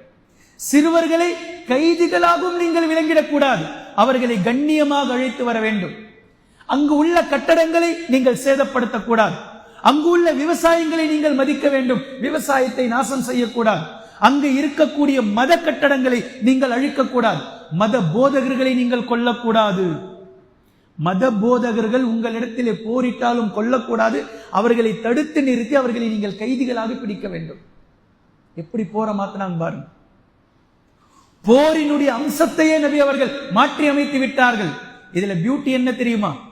பியூட்டி, கைதிகள் பிடிப்பட்டதற்கு பின்னால் பத்ரிலே 70 நபர்கள் கைதிகளாக பிடிப்பட்டார்கள். அந்த கைதிகளிடத்தில் நபி அவர்கள் சஹாபாக்களுக்கு சொன்னார்கள், கைதிகளிடத்தில் நல்ல முறையில் நடந்து கொள்ள. காலாட்டமுக்கார் கைதிகளிடத்தில் நல்ல முறையில் நடந்து கொள்ளுங்கள், நல்ல முறையில் நடந்து கொள்ளுங்கள், நல்ல முறையில் நடந்து கொள்ளுங்கள் என்று சொல்லிட்டு உணவை பற்றியும் நபி அவர்கள் பேசினார்கள். இதை சஹாபாக்கள் எவ்வளவு அழகாக செய்தார்கள் என்றால், காய்ந்து போன ரொட்டி துண்டுகளை தாங்கள் உண்டுவிட்டு தங்களிடத்திலே இருக்கக்கூடிய கைதிகளுக்கு மிக அழகான பேரிச்ச பழங்களை கொண்டு வந்து கொடுத்தார்கள். கைதிகள் ஆச்சரியத்தோடு கேட்டார்கள், காய்ந்து போன ரொட்டி துண்டுகளை நீங்கள் சாப்பிடுகிறீர்கள், எங்களுக்கு பேரித்த பழங்களை கொடுத்தீர்கள். எங்களின் தூதர், அல்லாஹ்வின் தூதர், தலைவர் ஸல்லல்லாஹு அலைஹி வஸல்லம் அவர்கள் கூறியிருக்கிறார்கள், உங்களோடு நல்ல முறையில் நாம் நடந்து கொள்ள வேண்டும் என்று. இப்படி ஒரு போரை மாற்றிய தலைவர் யார்? போரை முதலில் மாற்றினார்கள். இந்த போரை வைத்து இந்த போர் இவ்வளவு சுத்தமாக மாறியதின் காரணமாகத்தான் அல்லாஹு தஆலா மிக தெளிவாக போரை கொண்டு பலதரப்பட்ட மாற்றங்களை கொண்டு வந்து திருத்தி கொடுத்தான். நபி ஸல்லல்லாஹு அலைஹி வஸல்லம் அவர்கள் செய்த போரின் காரணமாக உலகமே மாறியது, தீபகற்பமே மாறியது, அமைதி நிலவியது, வம்பர்கள் முடக்கப்பட்டார்கள், வழிப்பறி கொள்ளைகள் அடங்கிவிட்டது, பெண்களை அடிமைப்படுத்தி கொண்டிருந்தவர்கள் ஒழிந்து விட்டார்கள். பெண்களுக்கான கண்ணியம், பெண்களுக்கான சுதந்திரம், பெண்களுக்கான சொத்துரிமை ஒட்டுமொத்தமும் வழங்கப்பட்டது. சிறார்களுக்கு கல்வி வழங்கப்பட்டது. எவ்வளவு தெளிவு, எவ்வளவு தெளிவு! நபி ஸல்லல்லாஹு அலைஹி வஸல்லம் அவர்கள் ஒரு வரலாற்றை படைத்து அமைத்து விட்டார்கள். 13 ஆண்டுகள் வாயால் மொழிந்த தாவா, 13 ஆண்டுகள். இந்த தாவாவில் எத்தனை இன்னல்கள், எத்தனை துன்பங்கள், எத்தனை தொந்தரவுகள், ஒட்டுமொத்தத்தையும் சகித்தார்கள், சகித்தார்கள், சகித்தார்கள். பின்பு அல்லாஹ்வினுடைய கட்டளை, இதை 2ஆம் கட்ட முறையோடு நீங்கள் இவர்களோடு இருக்க வேண்டும். அது என்ன? அதுதான் அரசியல் களம். அரசியல் களம், அரசியல் தளத்திற்கு அரசியல் முறையோடு நீங்கள் இவர்களோடு நடந்து கொள்ள வேண்டுமானால் முதலில் அதற்கு உங்களுக்கு ஒரு ஃபவுண்டேஷன் வேணும், ஒரு பிளாட்ஃபார்ம் தேவை, ஒரு பார்லிமெண்ட் உங்களுக்கு வேணும், ஒரு ஹை கோர்ட் உங்களுக்கு வேணும், ஒரு ஷரியத் கோர்ட் உங்களுக்கு வேணும், ஒரு பைத்துல் மால் உங்களுக்கு வேண்டும். மிகப்பெரிய ஒரு ஃபவுண்டேஷன் உங்களுக்கு தேவை, ஒரு ட்ரஸ்ட் தேவை. நபி ஸல்லல்லாஹு அலைஹி வஸல்லம் அவர்கள் இவ்வளவையும் கட்டமைப்பதற்காக அல்லாஹ் தஆலா மக்காவில் இருந்து மதீனாவிற்கு கொண்டு வந்தான். தங்களுக்கான பிளாட்ஃபார்மை நபி அவர்கள் அமைத்தார்கள். அதற்கு பெயர் மஸ்ஜிதுன் நபவி என்று வைத்தார்கள். அந்த இடம் 2 யத்தீம்களுக்கான இடமாக இருந்தது. நபி ஸல்லல்லாஹு அலைஹி வஸல்லம் அவர்கள் தங்களுடைய உழைப்பின் காசை எடுத்து, தாங்கள் சம்பாதித்த காசை எடுத்து அந்த யத்தீம் குழந்தைகளிடத்தில் அந்த கிரயத்தை கொடுத்து அந்த இடத்தை வாங்கி முஸ்லிம்களுக்காக உடனே அதை வக்ஃப் செய்தார்கள். முதலில் மஸ்ஜிதுன் நபவி சாதாரண பள்ளிவாசல் அல்ல, ஒட்டுமொத்த சஹாபாக்களும் தங்களுடைய உழைப்பை மேற்கொண்டு கட்டப்பட்ட பள்ளி. அதில் நபி ஸல்லல்லாஹு அலைஹி வஸல்லம் அவர்களுடைய உழைப்பும் உண்டு. நபி அவர்களும் உழைத்தார்கள் அந்த பள்ளிவாசலை கட்டுவதற்காக. உட்கார்ந்து வேலை வாங்கல, நபி அவர்களும் சேர்ந்து உழைத்தார்கள். இப்படிப்பட்ட ஒரு பரக்கத்தான பள்ளி அந்த பள்ளி. அந்த பள்ளியில் ராணுவ தளவாடத்தை ஏற்படுத்தினார்கள். வருபவர்களுக்கான விருந்தாளி அறை ஒன்றை தயார்படுத்தினார்கள். யாரேனும் சந்தேகங்களை கேட்க வந்தால் அவர்களை அமர வைப்பதற்கான ஒரு இடமாக ஆக்கினார்கள். ஹைகோர்ட் தீர்ப்பு சொல்லும் இடமாக ஆக்கினார்கள். தண்டனைகள் அல்லாஹ்வின் புறத்திலிருந்து வழங்கப்படுவதை நிறைவேற்றுவதற்கான இடத்தை கொண்டு வந்தார்கள். தீர்ப்பு சொல்வதற்கான பைத்துல் மாலை நியமித்தார்கள். ஒட்டுமொத்தத்தையும் மஸ்ஜிதுன் நபவி உலகத்திற்கான முகாந்திரமாக, உலகத்திற்கான ஆதார ஸ்ருதியாக நபி ஸல்லல்லாஹு அலைஹி வஸல்லம் அவர்கள் மாற்றி அமைத்தார்கள். பின்பு அரசர்கள் என்றால் எப்படி இருக்க வேண்டும் என்பது இந்த தபூக் போர் வரைக்கும் நபி ஸல்லல்லாஹு அலைஹி வஸல்லம் அவர்கள் கலந்து கொண்ட கடைசி போர் தபூக் போர். இதுவரைக்கும் அல்லாஹ்வின் தூதர் ஸல்லல்லாஹு அலைஹி வஸல்லம் அவர்கள் இஸ்லாத்திற்கு யார் இடையூறுகளாக இருந்தார்களோ ஒட்டுமொத்த இடையூறுவாதிகளையும் மிக அழகாக இந்த 9 ஆண்டுகளில் ஜெயித்து விட்டார்கள். இங்கு இருந்த சுற்றுப்புறத்தில் இருந்தவர்கள் மாத்திரமல்ல, குறைஷிகள், யூதர்கள், கத்பானியர்கள், வழிப்பறி கொள்ளையர்கள் ஒட்டுமொத்தத்தையும் ஒரு சைடுல கையில பார்த்துட்டு மிகப்பெரிய ரோமாபுரி பேரரசு, பாரசீக பேரரசு, இவர்கள் எல்லாம் அக்காலத்தினுடைய வல்லரசுகள், ஏகாதிபத்தியர்கள். இவர்களையும் நபி ஸல்லல்லாஹு அலைஹி வஸல்லம் அவர்கள் இஸ்லாம் என்றால் என்ன, குர்ஆன் என்றால் என்ன, இஸ்லாமிய ஹிலாஃபத் என்றால் என்ன, அரசியல் என்றால் என்ன, நாங்கள் யார், உலகத்திற்கு எதை சொல்ல வந்திருக்கின்றோம், எதை கற்றுக் கொடுக்கின்றோம் என்பதை மிக தெளிவாக முன்னிறுத்தினார்கள். நபி ஸல்லல்லாஹு அலைஹி வஸல்லம் அவர்களுடைய கொள்கையோடு யாராலும் மோத முடியவில்லை. நல்லா கவனிக்கணும், இஸ்லாமிய இந்த கொள்கையோடு யாரும் இந்த கொள்கையை குறை சொல்லும்படியாக இல்லை. நபி அவர்களோடு சண்டை செய்தார்கள், நபி அவர்களோடு பின்னாடி முதுகில் குத்த வந்தார்கள். ஆனால் நபி அவர்கள் காட்டித் தரும் கொள்கை எந்த ஒரு நபராலும் இது தவறு என்று சொல்லிட முடியாது. ஏன் இந்த சட்டத்திட்டம் ஏன் தவறில்லாமல் யாராலும் குறை சொல்ல முடியவில்லையானால் இந்த சட்டம், இந்த ஷரியத் சட்டம் இது நபி அவர்கள் வகுத்ததல்ல, அல்லாஹு தஆலா வகுத்தது. 6666 வசனங்களும் ரப்புல் ஆலமீனுடைய வசனங்கள். இதில் யாரும் குறை காட்டிவிட முடியாது. இதைத்தான் நபி அவர்கள் அமல்படுத்தினார்கள். நபி அவர்களுக்கு பின்னால் சஹாபாக்கள், நபி அவர்களுக்கு பின்னால் 5 சஹாபாக்கள் கலீஃபாக்கள், அதற்கு பின்னால் கிலாஃபத் வீழ்த்தப்பட்டது, கிலாஃபத் முடிந்து விட்டது. முஆவியா ரலியல்லாஹு அன்ஹு மன்னராக மாறினார், கலீஃபாவாக அல்ல. 30 வருடங்கள் 5 கலீஃபாக்கள் அலி ரலியல்லாஹு அன்ஹு அவர்களுக்கு பின்னால் வந்த ஹசன் இப்னு அபீ தாலிப், ஹசன் இப்னு அலி ரலியல்லாஹு அன்ஹு அவர்களையும் சேர்த்து 6 மாத காலம். இது ஹிலாஃபத்துடைய 30 வருடங்கள். நபி அவர்கள் எப்படி ஆட்சி செய்தார்களோ அதே முறைப்படி ஆட்சி. அதற்கு பின்னால் முஆவியா அது மன்னர் ஆட்சியாக மாறியது. இன்று வரை மன்னர் ஆட்சி முறை. இது நபி அவர்கள் காட்டாத ஆட்சி முறை. நல்லா விளங்கிக்கணும். இது நபி அவர்கள் காட்டித்தராத ஆட்சி முறை. இதற்கு நபி அவர்கள் குர்ஆன் சுன்னாவில் இருந்து எந்த ஆதாரமும் இல்லை. இதற்கு மாத்திரமல்ல, உலகத்தில் நடைபெறக்கூடிய இன்று இருக்கக்கூடிய எந்த அரசியலும் இஸ்லாத்தினுடைய அடிப்படை கொண்ட அரசியல் அல்ல. இஸ்லாத்தினுடைய ஒரே ஒரு அரசியல் முறை நுபுவத்துடைய ஆட்சியும் ஹிலாஃபத்துடைய ஆட்சியும் தான். நபிமார்கள் செய்தால் அது நுபுவத். நபி அவர்களோடு நுபுவத்துடைய காலம் முடிந்து விட்டது. இது அல்லாஹ்வுடைய ஏற்பாடு. நபிமார்களை அல்லாஹ் தேர்வு செய்வான். அதுல யாரும் போய் பங்கு போட முடியாது. நபி அவர்களுக்கு பின்னால் நபி அவர்கள் யாரிடத்தில் ஆட்சிகளை கொடுத்து விட்டு சென்றார்களோ அது ஹிலாஃபத்துடைய ஆட்சி. அபூபக்கர், உமர், உஸ்மான், அலி, ஹசன் ரலியல்லாஹு அன்ஹும் அஜ்மஈன், இந்த 5 நபர்களும் நபி அவர்கள் எந்த முறையை காட்டினார்களோ அதன்படி ஆட்சிகள் நடந்தது. இன்ஷா அல்லாஹ் மீண்டும் இதே ஆட்சி முறை வரும். மஹதி அலைஹிஸ்ஸலாம் அவர்களிடம் இருந்து அது துவங்கும். ஹிலாஃபத் ஆட்சி. நபி அவர்கள் இந்த காலத்தை 5ஆக பிரித்தார்கள். நுபுவத்துடைய காலம், அதே போன்று ஹிலாஃபத்துடைய காலம், அது 30 வருடங்களோடு முடிந்து போனது. பின்பு நபி அவர்கள் சொன்னார்கள் மன்னர் அமீர்களுடைய காலம். இது சரியான காலம் அல்ல. நபி அவர்கள் எச்சரிக்கை செய்தார்கள். அதுதான் அங்கிருந்து இதுவரைக்கும் நடந்து கொண்டிருக்கின்றது. அதில் 4வதாக நபி அவர்கள் இன்னும் ஆச்சரியத்தோடு இன்னும் நுட்பத்தோடு சொன்னார்கள் துஹைமா. ஹதீஸ்ல நீங்க பார்க்கலாம் இந்த பேரு துஹைமா ஆட்சி காலம். துஹைமா என்றால் கொடுங்கோல பேரரசர்கள் வந்து ஆட்சி செய்வார்கள். கொடுங்கோலர்கள் என்று நீங்கள் பார்க்கலாம். இதெல்லாம் கண்கூடா. ஒயின் ஷாப், பாரு, இசைக்கலை கச்சேரிகள் எல்லாம் நடக்கும். எல்லாம் நடக்கும். பேர் இஸ்லாமிய நாடு, ஆனால் அனைத்தும் நடக்கும். துஹைமா ஆட்சி காலம். கொடுங்கோல அரசர்கள் நடந்து கொள்வார்கள். தாழ்ந்து இருக்கக்கூடிய ஊர்களை நாசம் செய்வார்கள். நடந்துகிட்டு இருக்கு. ஒடுக்கப்படக்கூடியவர்களை இன்னும் ஒடுக்கி ஆள்வார்கள். நடந்துகிட்டு இருக்கு, பார்க்கிறோம். மறுபடியும் 5வது ஆட்சி காலம் வரும், ஹிலாஃபத்துடைய ஆட்சி. இந்த ஹிலாஃபத்துடைய ஆட்சி நிறைவு பெறும் போது மறுமை நாள் வந்துவிடும். அவ்வளவுதான். 5 ஆட்சி காலம். ஆதம் அலைஹிஸ்ஸலாமில் இருந்து நபி அவர்கள் வரைக்கும் நுபுவத், பின்பு நபி அவர்களுக்கு பின்னால் 30 வருடங்கள் ஹிலாஃபத், பின்பு மன்னர் ஆட்சி காலம், பின்பு கொடுமையான ஃபித்னாக்கள் நிறைந்த காலம். அதில் தான் இப்போ இந்த 4வதுல தான் நம்ம இருக்கிறோம். துஹைமா நபி அவர்கள் சொன்ன பேர். 5வது மீண்டும் மஹதி அலைஹிஸ்ஸலாம் அவர்கள் தோன்றும் போது ஹிலாஃபத்துடைய ஆட்சி காலம் வரும். இந்த ஆட்சி காலம் ஈசா அலைஹிஸ்ஸலாம் அவர்களுக்கு பின்னால் சில நல்லவர்கள் ஆளுவார்கள். அத்தோடு அது முடிந்து போகும். அதற்கு பின்னால் மறுமை நாள் வந்துவிடும். இப்போ நபி ஸல்லல்லாஹு அலைஹி வஸல்லம் அவர்கள் எந்த பணியை தன்னிடத்தில் அல்லாஹு தஆலா கொடுத்தானோ அந்த பணியை மிக தெளிவாக நிறைவு செய்தார்கள். அதனுடைய ஒரு அங்குலமாக இதே ஹிஜ்ரி 9 அபூபக்கர் ரலியல்லாஹு அன்ஹு அவர்களை நபி அவர்கள் ஹஜ்ஜுக்காக அனுப்பி வைத்தார்கள். அபூபக்கர் சித்திக் ரலியல்லாஹு அன்ஹு அவர்களோடு சில சஹாபாக்களும் இருந்தார்கள். இப்போது மக்கா யாருடைய கையில் இருக்கின்றது? முஸ்லிம்கள் கையில் இருக்கின்றது.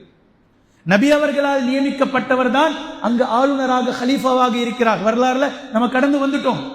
இப்போ அபூபக்கர் சித்திக் ரலியல்லாஹு அன்ஹு அவர்கள் சில சஹாபாக்களோடு ஹஜ்ஜுக்காக போகிறார்கள். அங்கு ஹஜ்ஜை நிறைவேற்றிவிட்டு மக்களுக்கு மத்தியில் உரை செய்கிறார்கள். அந்த உரையில் நபி அவர்கள் என்ன சொன்னார்களோ அதை அப்படியே அபூபக்கர் சித்திக் ரலியல்லாஹு அன்ஹு அவர்கள் கூறினார்கள். அதில் மிக தெளிவான ஒரு விஷயத்தை கூறினார்கள். மிக தெளிவான ஒரு விஷயம். இந்த வருடம் முதல் இணை வைப்பாளர்களுக்கு மக்காவில் காபாவில் எந்த வேலையும் இல்லை. இனி நீங்க இங்க வரக்கூடாது. இது முழுக்க முழுக்க லா இலாஹ இல்லல்லாஹ் என்ற அடிப்படையில் இஸ்லாம் என்ன சொல்கின்றதோ அதன் அடிப்படையில் மாற்றப்பட்டு விட்டது இந்த பூமி.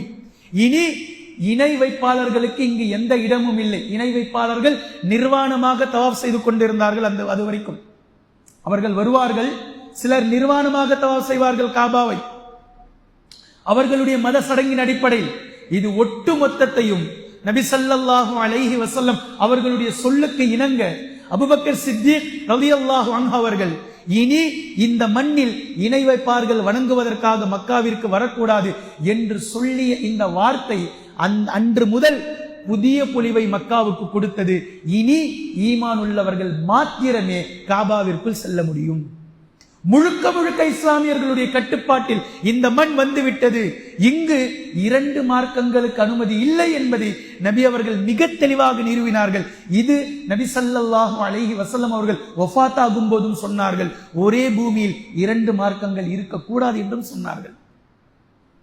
இந்த விஷயமெல்லாம் ஹிஜ்ரி 9ஆம் ஆண்டு நபி ஸல்லல்லாஹு அலைஹி வஸல்லம் அவர்கள் மிக தெளிவாக நிலைநிறுத்தி விட்டார்கள். மேலும் அதே ஹிஜ்ரி 9இல் கூட்டம் கூட்டமாக பல கிளைகள் நபி அவர்களிடத்திலே வந்து இஸ்லாத்தை தழுவிக் கொண்டார்கள். இப்போது லட்சக்கணக்கான முஸ்லிம்களாக மாறிவிட்டார்கள். 500 பேரோடு நபி அவர்கள் வந்தார்கள். மக்காவில் இருந்து மதீனாவிற்கு ஹிஜ்ரத் செய்து 500 1000 ஆனது, 1000 10,000 ஆனது. இப்போது லட்சக்கணக்கான முஸ்லிம்களாக பல குழுக்கள் பல கிளைகள் இஸ்லாத்தை தழுவிக் கொண்டார்கள். இதில் குறிப்பாக பல கிளைகள், எல்லாத்தையும் சொல்வதற்கு நேரம் இல்லை, குறிப்பான கிளையாக தாயிஃபில் இருந்து சகீஃப் கிளையினர்கள் வந்தார்கள்.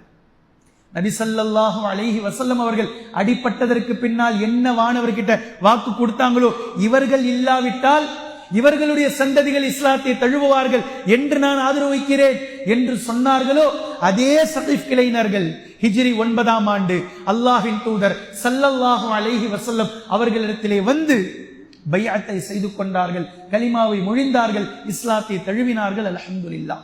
இப்படி பலதரப்பட்ட குழுக்களும் கிளைகளும் நபி ஸல்லல்லாஹு அலைஹி வஸல்லம் அவர்களிடத்திலே கோத்திரமாக வந்து இஸ்லாத்தை தழுவிக் கொண்டார்கள். ஹிஜ்ரி 9 பூர்ணமாக நடந்து முடிந்தது. பின்பு நபி ஸல்லல்லாஹு அலைஹி வஸல்லம் அவர்களுடைய சில செய்திகளுக்கு பின்னால் நபி அவர்கள் ஹஜ் செய்தார்கள். பின்பு நபி அவர்களுடைய கடைசி நேரங்கள் இருக்கின்றது. இந்த இரண்டையும் இன்ஷா அல்லாஹ் 2 நாட்களில் தொடர்ந்து நாம் பார்க்கலாம். குர்ஆனையும் ஹதீஸையும் தெளிவாக விளங்கக்கூடிய நன்மக்களாகவும் அதை நடைமுறைப்படுத்தக்கூடிய மக்களாகவும் அல்லாஹ் நம்மை ஆக்குவானாக. சுப்ஹானக்கல்லாஹும்ம பிஹம்திக அஷ்ஹது அன் லா இலாஹ இல்லா அன்த அஸ்தக்ஃபிருக வ அத்தூபு இலைக். ஷைத்தானிர் ரஜீம். பிஸ்மில்லாஹிர் ரஹ்மானிர் ரஹீம். வகுர் ரப்பி ஸித்னி இல்மா.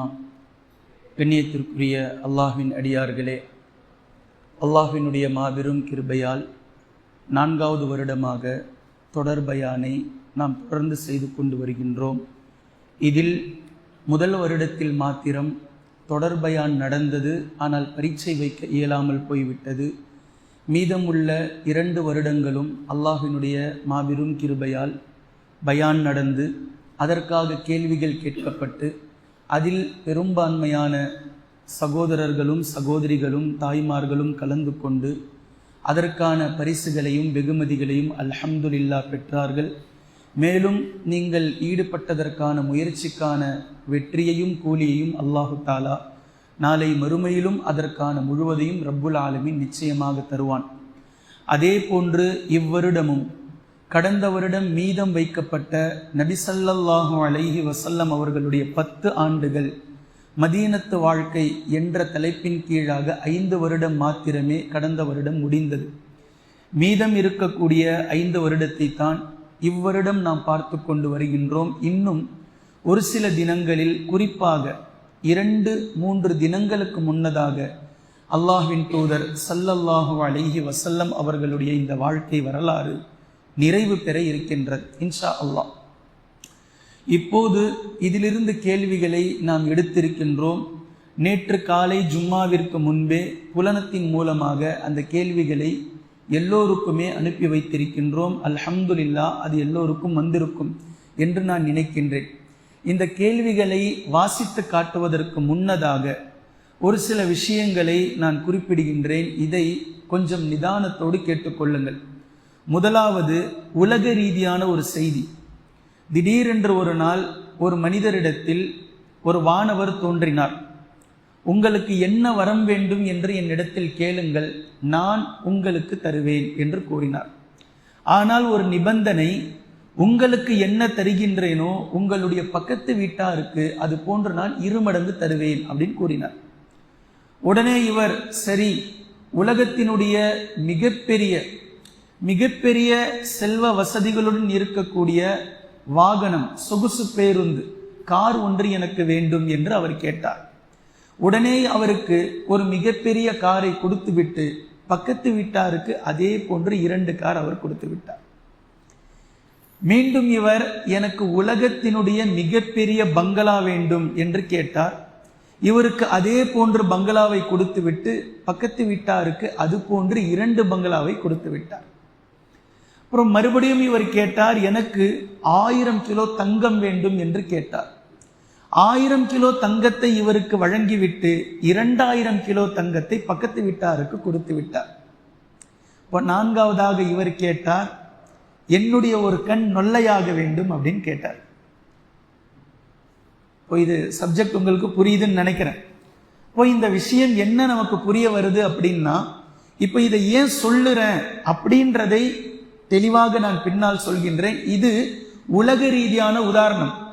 இப்போ மார்க்க ரீதியான ஹதீஸ் ஒன்றை நான் உங்களுக்கு கூறுகின்றேன். இந்த சப்ஜெக்டோடு அது எப்படி ஒத்து போகின்றது என்பதை பாருங்கள்.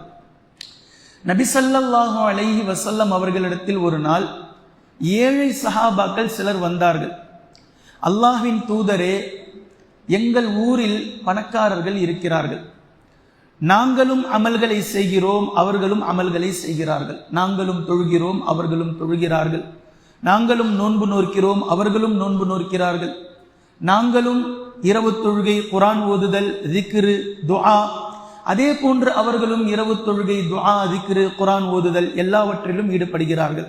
ஆனால் அல்லாஹ்வினுடைய நாட்டம், அல்லாஹ் எங்களை ஏழைகளாக படைத்திருக்கிறான், அவர்களை அல்லாஹு தஆலா செல்வந்தர்களாக படைத்து விட்டான்.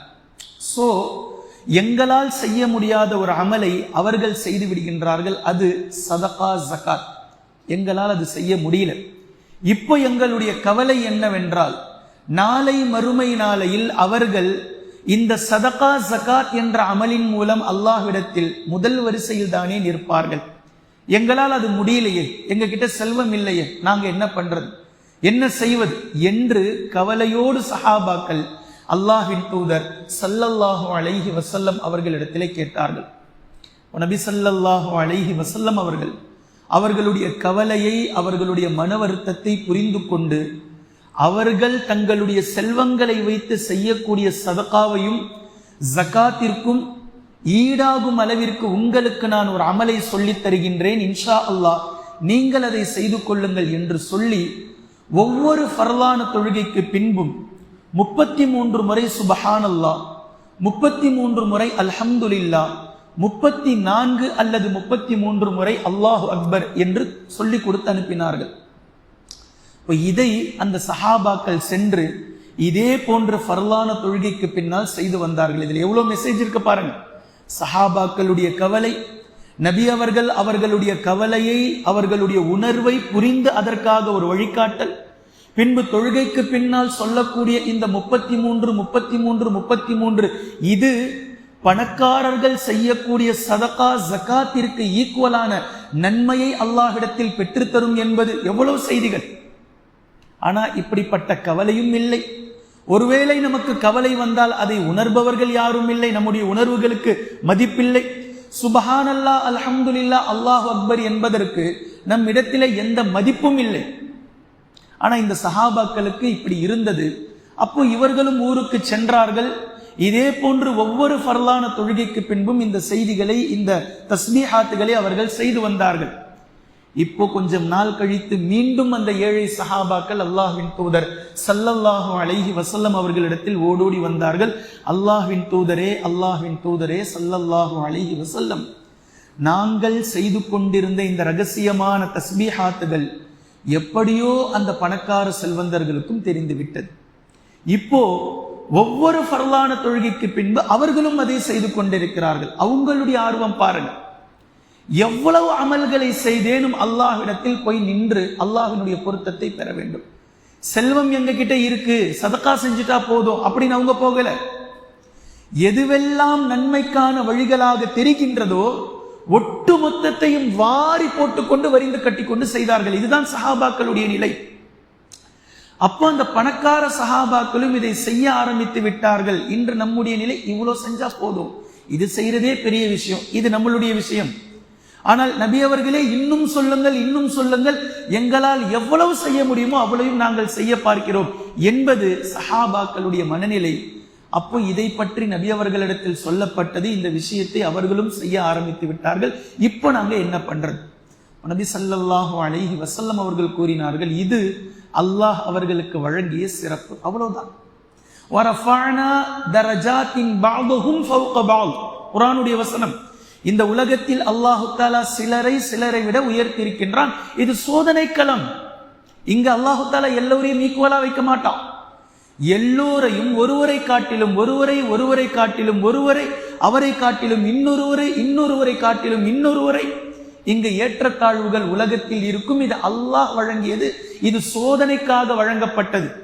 இதுதான் அல்லாஹ்வினுடைய நீதி, மிகப்பெரிய நீதம். இது அரசியல் ரீதியான நீதம். இதெல்லாம் புரிஞ்சுக்கிறதுக்கு நமக்கு சக்தியும் இல்லை, அதற்கான அறிவும் இல்லை. ஒருவருக்கு உடல்நிலை நன்கு இருக்கும், ஒருவருக்கு உடல்நிலை சரி இருக்காது. உடல்நிலை சரியில்லாதவரிடத்தில் நன்கு செல்வங்கள் இருக்கும், உடல் சரியாக இருப்பவரிடத்தில் செல்வமே இருக்காது. இந்த இரண்டும் ஒருவரிடத்தில் சரியாக இருக்கும், அவர்களுக்கு குழந்தை பாக்கியம் இருக்காது. அல்லாஹ் தஆலாவுடைய ஏற்பாடு. ஒருவரிடத்தில் ஒன்றை கொடுப்பான், இன்னொருவரிடத்தில் அதை கொடுத்திருக்க மாட்டான். இவர்களிடத்தில் கொடுத்ததை அவருக்கு கொடுத்திருக்க மாட்டான். இது ரப்புல் ஆலமீனுடைய ஏற்பாடு. இதை ஏன் இந்த ரெண்டு விஷயத்தையும், உலக ரீதியான உதாரணத்தையும் நபி அவர்கள் ஹதீஸ் ரீதியாக நமக்கு சொல்லிக் கொடுத்திருக்கக்கூடிய இந்த விஷயத்தையும் ஏன் இங்கு நாம் சொல்கின்றோம் என்றால், ஒவ்வொரு பரீட்சைக்கு பின்னாலும் உலக ரீதியான ஒரு பரிசுகள் உங்களுக்கு வழங்கப்படும். இந்த பரிசு இலக்கல்ல. மீண்டும் மீண்டும் மீண்டும் நாம் சொல்கின்றோம், இந்த பரிசு இலக்கல்ல. ஆனால் மனவேதனையோடு, கனத்த இதயத்தோடு நான் பதிவு செய்கின்றேன், பரீட்சை நடந்து முடிந்து பரிசுகள் வழங்கியதற்கு பின்னால் மீண்டும் மீண்டும் அந்த பரிசுகளை பற்றிய பேச்சுக்கள். இவர்களுக்கு ஏன் இது போய் சேர்ந்தது, இவர்களுக்கு ஏன் இது போய் சேர்ந்தது, அவர்களுக்கு ஏன் அது போய் சேர்ந்தது, எனக்கு என்னங்க இருக்கு, எனக்கு என்ன பிரச்சனை? பரிசுகள் யாருக்கு எவ்வளவு என்பதை அளந்தெல்லாம் கொடுக்கல. பரிசுகள் இரு வகையில் வழங்கப்படுகின்றது. ஓப்பனா சொல்ற, நல்லா பார்த்துக்குங்க. ஒன்று, உங்களுடைய விடைகளை கவனித்து. இதுதான் முதல் விஷயம். உங்களுடைய விடைகள் எவ்வளவு தெளிவானதாக இருக்கின்றதோ அதற்கு பரிசுகள் வழங்கப்படுகின்றது. இரண்டாவது விஷயம், பரிசுகளை எதிலிருந்து எடுக்கின்றோம்? மக்களிடத்தில் சொல்கின்றோம், மக்கள் தங்களுடைய சதகாக்களை தருகின்றார்கள், அதிலிருந்து பரிசுகளை வாங்குகின்றோம். இப்போ நாம் எதிர்பார்த்த அளவை விடவும் அளவுக்கு அதிகமான பொருளாதாரம் வந்துவிட்டால் அதை வச்சுக்கிட்டு என்ன பண்றதுன்னு சொல்லி மறுபடியும் அதுல இருந்து பரிசுகளையே வாங்கி மக்களுக்கு அதை போய் சேர்த்து விடுகின்றோம். இவ்வளவுதான். இப்போ ஒரு உதாரணமா 10 பேருக்கு பரிசு கிடைக்கும் என்று நான் சொல்கின்றேன் பரீட்சைக்கு முன்னால். அதே போன்று 10 பேர் இலக்கை வைத்து நாம் மக்களிடத்தில் வசூல் செய்கின்றோம். ஆனால் மக்களிடத்தில் வந்த செல்வம் 15 நபர்களுக்கு தாராளமாக கொடுக்க முடியும். அப்ப என்ன செய்யறோம்? 10 பேர் முதல் வரிசையில இருக்கிறாங்க, அவங்களுக்கு அடுத்ததாக மறுபடியும் அடுத்தது அவங்களை தாண்டி வரக்கூடிய 5 நபர்களுக்கும் அதற்கு கீழான பரிசுகளை கொடுத்து விடுகின்றோம். இவ்வளவுதான். அதை வச்சுட்டு நம்ம என்ன பண்ண போறோம்? அடுத்தடுத்து யார் இருக்கிறாங்களோ அவங்களுக்கு போய் சேரட்டும். இவ்வளவுதான்.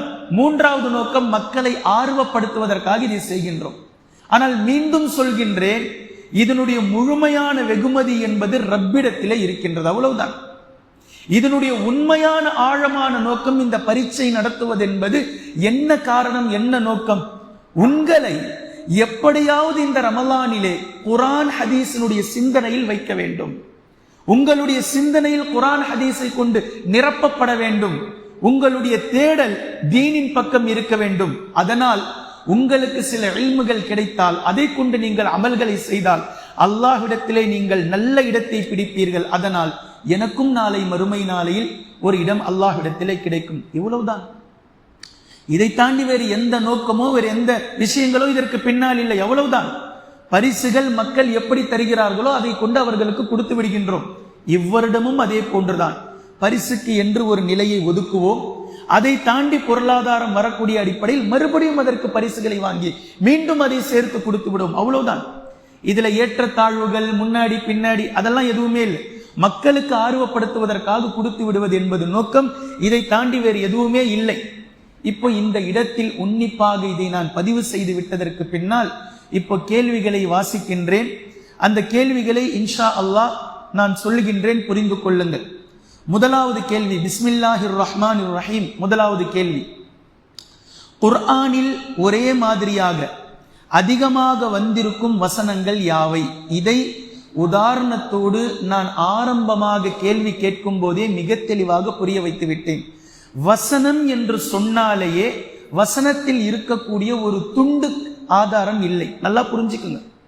நிறைய பேர் மீண்டும் மீண்டும் கேட்கிறீர்கள், துண்டை நாம் எழுதலாமா? இல்லை இல்லை இல்லை. வசனம் என்றால் இந்த வட்டத்திலிருந்து துவங்கி அடுத்த வட்டம் வரைக்கும் முடிய வேண்டும். அது வரைக்கும் இருக்கக்கூடிய அந்த வார்த்தை இதே மாதிரி இன்னொரு இடத்தில் எங்கே வருகின்றது, அதே மாதிரி இன்னொரு இடத்தில் எங்கே வருகின்றது, அதே மாதிரி இன்னொரு இடத்தில் எங்கே வருகின்றது. இதைத்தான் கேள்வி. வசனமாக இருக்க வேண்டும். அது ஒரே சூறாவில் இருக்கலாம், 10 சூறாவில் தனித்தனியாக இருக்கலாம், 15 சூறாக்களில் பிரிந்திருக்கலாம். அது இல்ல மேட்டர். இதே மாதிரி வசனம் குர்ஆன்ல எங்க இருக்கு?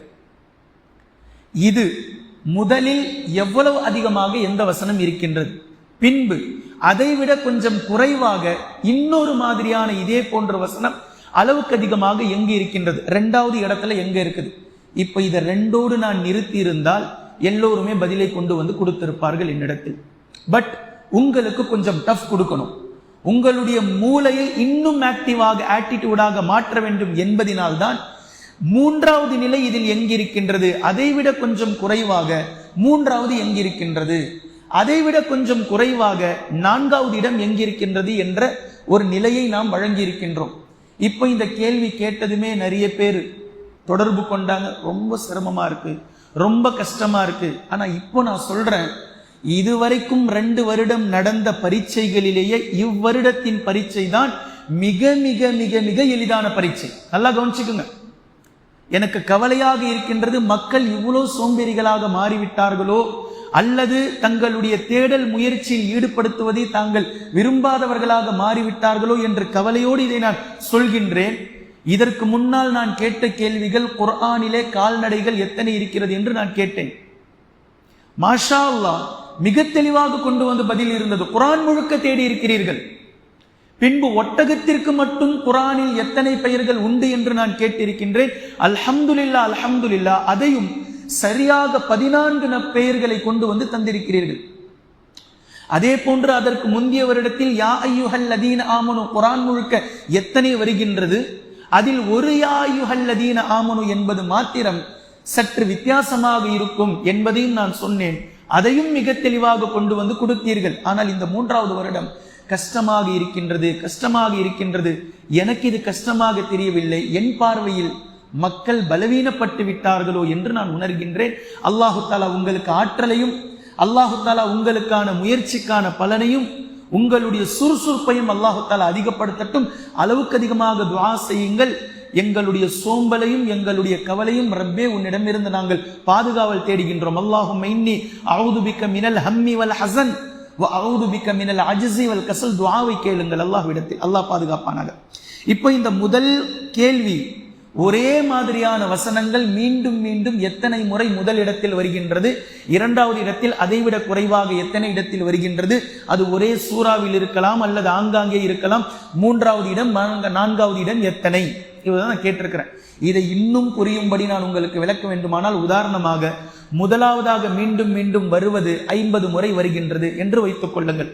2வது 40 முறை இந்த வசனம் வருகின்றது. 3வது 25 முறை 3வது இடத்தில் இந்த வசனம் இடம்பெறுகின்றது. 4வது 10 முறை இந்த வசனம் இடம்பெறுகின்றது என்பதை அந்த இடத்தோடு, அந்த சூறாவோடு, ஆயத்தோடு, ஆதாரத்தோடு எனக்கு கொடுங்கள். இதுதான் முதல் கேள்வி. நீங்கள் கஷ்டம் என்று சொன்னவுடன் எந்த வருடமும் நாம் அதிலிருந்து பின்வாங்கியதில்லை. ஆனால் இந்த முறை கஷ்டம் என்று சொன்னதினால் குர்ஆன் முழுக்க உங்களுடைய தேடலை நிறுத்திவிட்டு பின்னாடி உள்ள 15 ஜுஸ்களில் உண்டு என்பதை நானே இலகுபடுத்தி விட்டேன். இப்போ இந்த விஷயத்தை நீங்கள் சரியாக கொடுப்பீர்களே ஆனால் இதற்கு 40 மதிப்பெண்கள். 40 மதிப்பெண்கள். நீங்கள் சமூக வலைத்தளத்தில் தேடக்கூடாது. அல்லாஹுக்கு அஞ்சி உங்களுடைய கூகுள் மற்ற விஷயத்தில் செல்லாமல் நீங்களும் உங்களுடைய குர்ஆனும், அவ்வளவுதான். உங்களுடைய குர்ஆனை முஸ்ஹஃபாக, புத்தகமாக எடுங்கள். குர்ஆனை மொபைல்ல போய் எடுக்காதீங்க. குர்ஆனை மறுபடியும் சொல்றேன், குர்ஆனை மொபைலில் எடுக்காதீர்கள். நீங்களும் உங்களுடைய குர்ஆனும் இடையில் அல்லாஹ் ஒருவன் மாத்திரம் அங்கு இருக்கட்டும், அவ்வளவுதான். மொபைலை தூக்கி தூரமா வச்சுட்டு நீங்க குர்ஆன்ல தேடுங்க. முதல் கேள்வி, இதற்கு 40 மதிப்பெண்கள் இன்ஷா அல்லாஹ். 2வது கேள்வி, சாபிஈன்கள் யார்? இதுதான் கேள்வி. சாபிஈன்கள் யார்? இதற்கு மாத்திரம் அனுமதி வழங்கி இருக்கிறோம். நீங்கள் உங்களுடைய சமூக வலைத்தளத்தினுடைய உதவியை கொண்டு இதை நீங்கள் எடுக்கலாம். யார் இவர்கள்? குர்ஆன் ஏன்னா இவர்களை விரிவுபடுத்தல. இப்ப நாம எங்கிருந்து இவர்கள் யார் என்பதை தெளிவுக்காக நீங்கள் பதில் தர வேண்டுமானால் வெவ்வேறு விஷயத்திற்கு நீங்கள் செல்ல வேண்டும். எனவே சாபிஈன்கள் யார்? இதற்கு 20 மார்க். யார் எவ்வளவு தெளிவோடு கொடுக்கிறீர்களோ அதற்கேற்றவாறு மார்க் போடப்படும். வெறுமனே சாபிஈன்கள் இவர்கள் சொல்லி ஒருவரை நீங்கள் கொடுத்தால் அதற்கேற்ற மாதிரி மார்க் இருக்கும். சாபிஈன்களை பற்றி யார் இவர்கள், என்னென்ன இவர்களை பற்றி இஸ்லாம் சொல்லி இருக்கக்கூடிய ஒட்டுமொத்த விஷயத்தையும் நீங்கள் அலசி ஆராய்ந்து அதனுடைய மூளை வரைக்கும் சென்று நீங்கள் பதிலை கொடுப்பீர்கள். ஆனால் அதற்கேற்ற மதிப்பெண்கள் இருக்கும். சமூக வலைத்தளங்களில் இதற்கு நீங்கள் பயன்படுத்திக் கொள்ளலாம். நம்பர் 3, ஹுனைனில் சஹாபாக்கள் தங்கள் எண்ணிக்கையை கொண்டு பெருமைப்பட்ட வசனம். பயானில் நானே அதை கூறிவிட்டேன், இருந்தும் கேள்வியாக கேட்டிருக்கிறேன். எந்த வசனம் அந்த வசனம்? சூரா பெயர், வசனத்தின் எண். எப்போதுமே மீண்டும் சொல்கிறேன், அத்தியாயத்தினுடைய நம்பரை எழுதாதீங்க. அத்தியாயத்தின் நம்பர் தேவையில்லை. 23வது அத்தியாயம், 43 சூரா பேர். ஒவ்வொரு நபர்களுக்கும் ஒரு பெயர் இருப்பதை போன்று குர்ஆனில் இருக்கக்கூடிய 114 அத்தியாயத்திற்கும் ஒரு பெயர் உண்டு. சூரத்துர் ரஹ்மான், சூரத்துல் முல்க், சூரத்துல் பக்ரா. பெயரை கூறுங்கள், பின்பு வசனத்தினுடைய எண் என்ன அப்படின்றத கூறுங்கள். சூரா பேரு, அதுக்கு பக்கத்துல வசனத்தினுடைய எண் இருக்கணும். இதற்கும் சேர்த்து மார்க் வழங்கப்படும். நீங்க மறுபடியும் அத்தியாயத்தினுடைய நம்பரை போட்டீங்கன்னா அது என்னவோ அதற்கேற்ற மாதிரி யார் சூரா பேர் போட்டிருக்கிறாங்களோ அவங்கள விட அத்தியாயத்தினுடைய நம்பர் போட்டவர்களுக்கு மார்க் கம்மியாகும் சொல்லிட்டேன். இதற்கு 5 மார்க். 5வது கேள்வி, ஆண் பெண் யாராயினும் 10 நன்மைக்கான குணங்கள் யாவை, அதன் பலன் என்ன? ஆண் பெண்கள் 2 நபர்களையும் அல்லாஹ் தஆலா சரிசமமாக வைத்து இவர்கள் நன்மையான நற்பேறுகளில் இருக்க வேண்டும். அப்படி 10 நற்பேறுகளை அல்லாஹ் தஆலா பேசுகின்றான். எந்த சூறாவில் இருக்கின்றது? அந்த வசனத்தின் எண் என்ன? சூரா பேரு, வசனத்தின் எண் தெளிவாக எழுதுங்கள். அதிலேயே அல்லாஹ் தஆலா இப்படி இருந்தால் அதற்கான பலாபலன் என்ன, அவர்களுக்கு கிடைக்கும் மகத்துவம் அல்லாஹ்விடத்தில் என்ன என்றும் பேசுகின்றான். தெளிவாக எழுதினால் 5 மார்க். பின்பு 6வது கேள்வி, சஹாபாக்கள் என்ன செய்ததனால் அல்லாஹ் அவர்களை பொருந்தி கொண்டான்? 5 மார்க். என்ன செஞ்சதுனால அல்லாஹு தஆலா பொருந்தி கொண்டான்? நம்பர் 7வது கேள்வி, அல்லாஹ் நபி ஸல்லல்லாஹு அலைஹி வஸல்லம் அவர்களை ஏன் அனுப்பினான்? குர்ஆன்ல இருக்கிற, நல்லா புரிஞ்சுக்குங்க, பதில் எங்கிருந்து எடுக்கணும்ன்றத நான் சொல்லிடுறேன். நம்மளுடைய டாபிக்ல எப்படி போகுதோ அங்கிருந்து நீங்க பதில் எடுக்கணும். நீங்க வெளியே போய் எடுத்துட்டு வராதீங்க பதில. சொல்றது விளங்குதுங்களா? பதில் எங்கெங்கிருந்து எடுக்கணும்ன்றத கீழேயே கொடுத்திருக்கிறேன், அதை இப்பவும் சொல்றேன். பதில் இந்த பயான்ல தொடர்ல நாமளும் சொல்லி இருக்கிறோம். அது சம்பந்தமான குர்ஆன்ல ஆயத்திற்கு அந்த பதிலை எடுத்து வரணுமே தவிர நீங்களாக அங்கிருந்து இங்கிருந்து இப்பவே சில பதில் பேப்பர் வந்துடுச்சு. நான் சொல்றேன் பாருங்க. அல்லாஹ் நபி ஸல்லல்லாஹு அலைஹி வஸல்லம் அவர்களை ஏன் அனுப்பினான் அப்படின்ற கேள்விக்கு நபி அவர்கள் இப்படிப்பட்டவர்கள், நபி அவர்கள் இப்படிப்பட்டவர்கள், நபி அவர்கள் இப்படிப்பட்டவர்கள் பதில் எழுதி வச்சிருக்கிறீங்க. நான் இதை கேட்கல. அல்லாஹ் நபி அவர்களை ஏன் அனுப்பினான், காரணம் என்ன? இந்த காரணத்தை அல்லாஹ் தஆலா தெளிவுபடுத்தி பேசுறான். இதை நம்மளுடைய பயான்லயும் நம்ம சொல்லி இருக்கிறோம். இதை மட்டும் நீங்கள் தெளிவாக எழுதுங்கள் போதும். சூரா பேரு, வசனம் என்ன, வசனத்தினுடைய எண் 5 மார்க். பின்பு 8வது, நன்மையை ஏவுவதும் தீமையை தடுப்பதும். நல்லா கவனிங்க. நன்மையை ஏவுவதும் தீமையை தடுப்பதும் என்ற வசனத்தை நீங்கள் படித்திருப்பீர்கள். சமூகத்திற்கான அழகான பணி என்பதை நீங்கள் படித்திருப்பீர்கள். ஒரு இடத்துல நன்மையை ஏவுவதும் தீமையை தடுப்பதும் என்பதற்கு பகரமாக அப்படியே ஆப்போசிட்னா என்னன்னு உங்களுக்கு புரியுது இல்ல? நன்மையை ஏவுவதும் தீமையை தடுப்பதும், இதற்கு நேர் ஆப்போசிட் என்ன? மேலே என்பதற்கு ஆப்போசிட் கீழே, வலது என்பதற்கு ஆப்போசிட் இடது. இதே மாதிரி நன்மையை ஏவுவதும் தீமையை தடுப்பதும் இதற்கு அப்படியே ஆப்போசிட்டை அல்லாஹ் தஆலா குர்ஆன்ல பேசுறான்.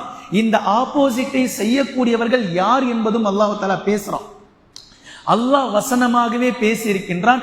அல்லாஹ் சொல்வது போல் எழுதுகன்னு போட்டிருக்கிறேன். சோ அந்த வசனத்தை அப்படியே எழுதினாலே போதும். சூரா பெயர், வசனத்தினுடைய எண் 5 மார்க். 9வது, முஃமின்களின் 9 பண்புகள் என்னென்ன? முஃமினிடத்தில் ஆகச் சிறந்த பண்புகளாக இருக்க வேண்டிய 9 பண்புகளை அல்லாஹு தஆலா குர்ஆனில் பேசுகின்றான். அதை அப்படியே நீங்கள் எழுதினால் போதும். இதற்கு 5 மார்க். டோட்டலாக 95 மார்க்குகளை நான் வைத்திருக்கிறேன்.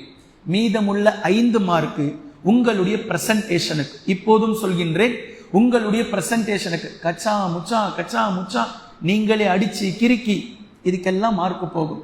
தயவு செய்து தெளிவுடன் கரெக்டா உங்களுடைய பேர், பெண்ணாக இருந்தால் மீண்டும் மீண்டும் சொல்கிறேன், சகோதரிகளாக இருந்தால், திருமணமானவர்களாக இருந்தால் உங்களுடைய கணவருடைய பெயரை இணைத்து எழுதுங்கள்.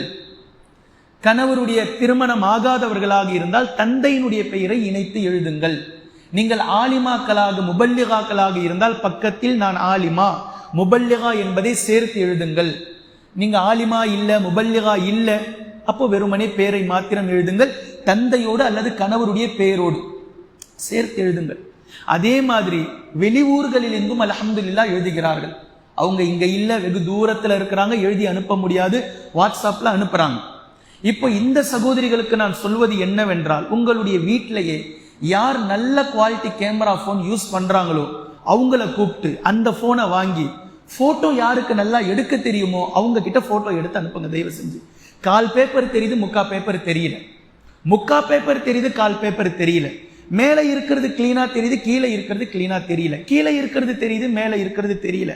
தயவு செய்து கேமரா கிளியாரிட்டி இருக்கிற ஒரு போனை வாங்கி போட்டோ எடுக்க யாருக்கு நல்லா தெரியுமோ அவங்கள கூப்பிட்டு அழகான முறையில வச்சு நேரா வச்சு எவ்வளவு கிட்ட போக முடியுமோ அவ்வளவு ஜூம் பண்ணி எழுத்துக்கள் தெளிவாக தெரிவதை போன்று நீங்களே முதல்ல ஒரு போட்டோ பிடிங்க. போட்டோ பிடிச்சி நீங்க பாருங்க உங்களுக்கு தெரியுதான்னு சொல்லி, தெரியுது அப்படின்னா அதை அனுப்பி வைங்க இன்ஷா அல்லாஹ்.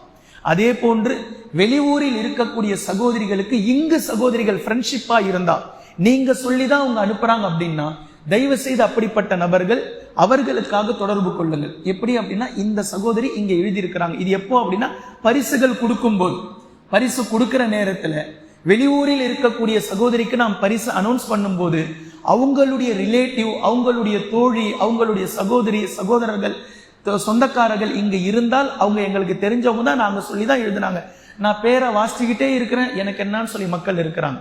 அப்ப அது யாருக்குன்னே தெரியாமல் போயிடுது. தயவு செஞ்சு இவங்க எங்களுக்குரியவங்க தான், நாங்க சொல்லிதான் அவங்க எழுதுறாங்க அப்படின்றத முன் வந்து அதை செய்து கொள்ளுங்கள்.